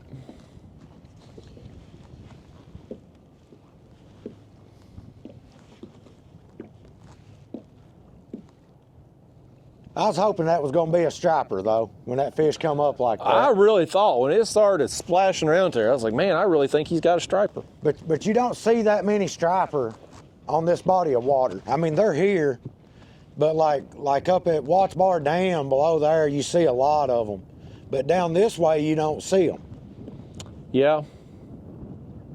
But you know, it was like that two, like a lot of the guides will be up at Fort Loudon on the upper end of Watts Bar. And when I've caught them accidentally, I've been on the upper end of Watts Bar mostly, but the ones that I've gotten lately have been mid to lower Watts Bar. But I think it's just probably just blind luck. I mean, I've got 3 of them, but still, it's just... Have you noticed, is there a certain time of year that you do it better than others when you do it? Well, used to, I'd get the bulk of them in like June and July when the cats are on the nest. They'd be in the same places on the deeper ledges through there. That's when I probably caught the most, but it's most of my accidental striper catches of when I've been like your extra rod there where my baits are cast out and they're sitting on bottom. I will occasionally get one suspended, but most of the time they're eating off bottom. And you don't think of them as being a bottom feeding fish? No. I guess they're just like anything else. They're opportunistic. And maybe. I can just assume that, like in the summer months, that water at the bottom there is probably the coolest, and they need that cool water.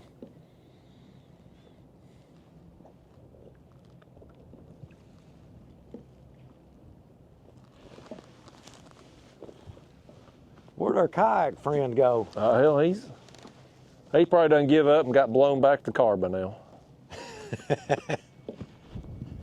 I was looking, when I started scanning over there, I was looking at that rock pile, thinking that rock pile may come on out off the ledge. Does it? I've seen some stuff down there, but I couldn't tell if it was rocks or brush. And then I found a big brush pile right on the ledge, so.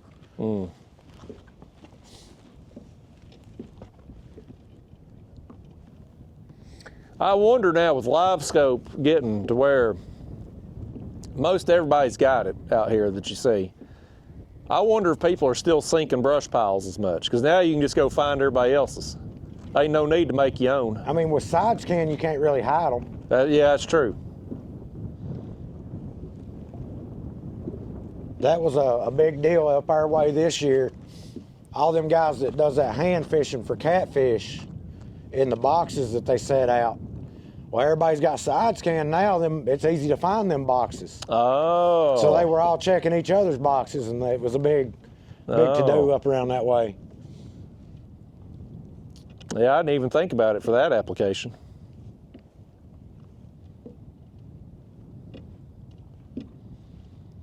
I just don't, side scan for how I like to fish, it just ain't really important for me. No, you're usually on a ledge. I'm following the contour. Fishing tight to it, yeah.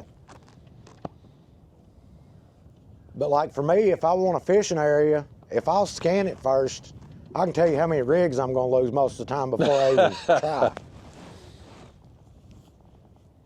But there's times, you know, like them places I was at down Sandy Cooper, you know you're gonna lose 10 rigs when you drag it, but there's enough fish showing up in there that it's just worth it. Yeah.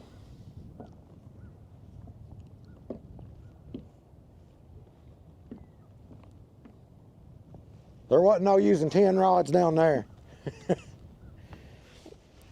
Well, I needed a few more rods apparently. Maybe if you had a planer board out there today.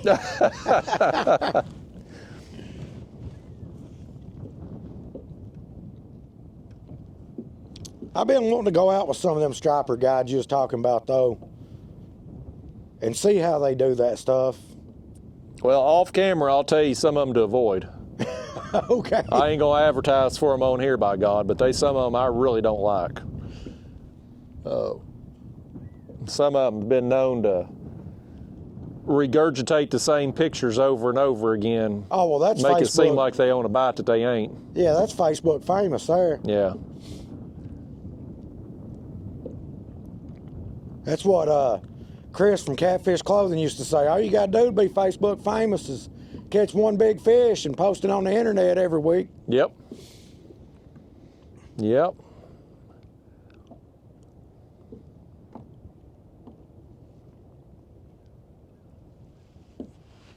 I think the TikTok fishing's about run its course. You think so? Yep. I think people got tired of donating money to the same old people every time, and I was honestly surprised that people were that into them battle things to begin with. Like I didn't get it, but It's a young crowd. I'm a different generation. Yeah, that's it. I'm a different generation, so. I guess if we had access to mommy and daddy's credit card, we might have gave it away too. Well, maybe. Probably not. Are them people that's doing it, is it like the YouTube fishermen where they just kind of disappear, or? Well, they're all trying to gravitate toward YouTube now. Oh. I don't know if it's because they're losing their income on there and not making the money that they was. I know they're not getting the chats, the super chats that they was getting. I mean, you can sit and watch it for 5 minutes and just see that they're not getting that. Yeah. But I think the TikTok shutdown scare kind of put them all to, hey, we might ought to have a backup plan. Yeah. And now they're trying to work on YouTube and realizing, hey, this ain't easy. Yeah, it's two totally different audiences. If you're good at one, you're probably not good at the other. Well, TikTok, them guys are entertaining. They're not fishermen. They're entertainers. Yeah. Yeah, it seems like the people who do the best on there are more energetic, more charismatic. Yeah, they're dancing and doing the battles. Now see, this one here has got a little more courtesy. Yeah. He's going to slow down, advance of us there, and that's a more courteous bass fisherman right there. He's just starting out. Yeah, he'll learn. He'll get there. He's got a lot to learn, buddy. That other bass guy was one of them guys that you shut down in your comments. Is that an eagle? Yep. It is bald eagle over there. The camera will probably never pick it up. But. Yeah, they'll never pick it up on camera.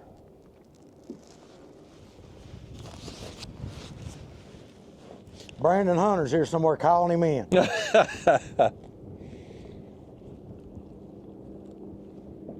I guess Dollywood did a big thing with that, with their Eagle program and helping to restock it, didn't they? I remember something about that, but I see a lot of bald eagles when I'm out. Like, they seem to be thriving here. We've got a couple of nests at Taylorsville, and now the ones that have hatched are starting to be of age, I guess, to start building their own nests, so.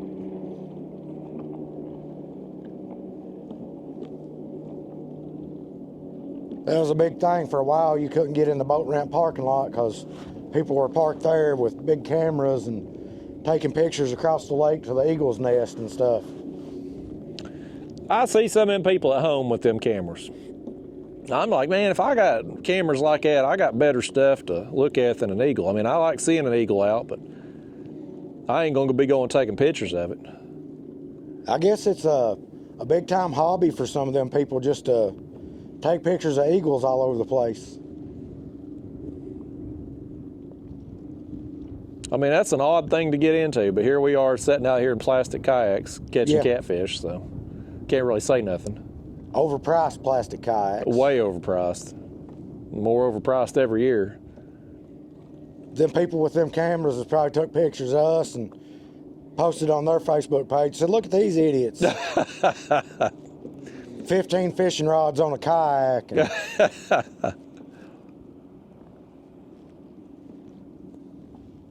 out there talking about their lawnmower. What's worse, us talking about it or people watching and listening to it? It's both pretty bad.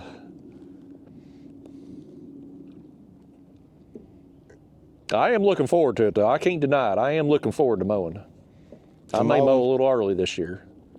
I just wish mine didn't grow so fast. Like the springtime, I got to mow twice a week. Really? Yeah. I do about every 7 to 10 days. I let mine get a little taller. Well, my backyard's not that bad, but now my front yard is really thick grass. It's like a Bermuda. If you cut it real short, it's like walking on carpet. It's Oh, soft. that's nice. I mean, Yeah, I like that. But when they built my house, they spent a lot of money on the front yard, seeding it and fertilizing it, I guess. And the backyard, they didn't really care about. Yeah. So if I let the front yard get just a little bit over it, the mower struggles in it, and then it wants to pile up, and you have to mow it twice. You See, realize we're talking about mowing again? Well, you know. If we didn't run them off the first time, we done it now. Maybe we got some grass mowers in the crowd out there. I doubt it. I'd tell them to leave you a comment, but They go to your video and go leave find my video and leave me a comment if you like mowing grass. Yep.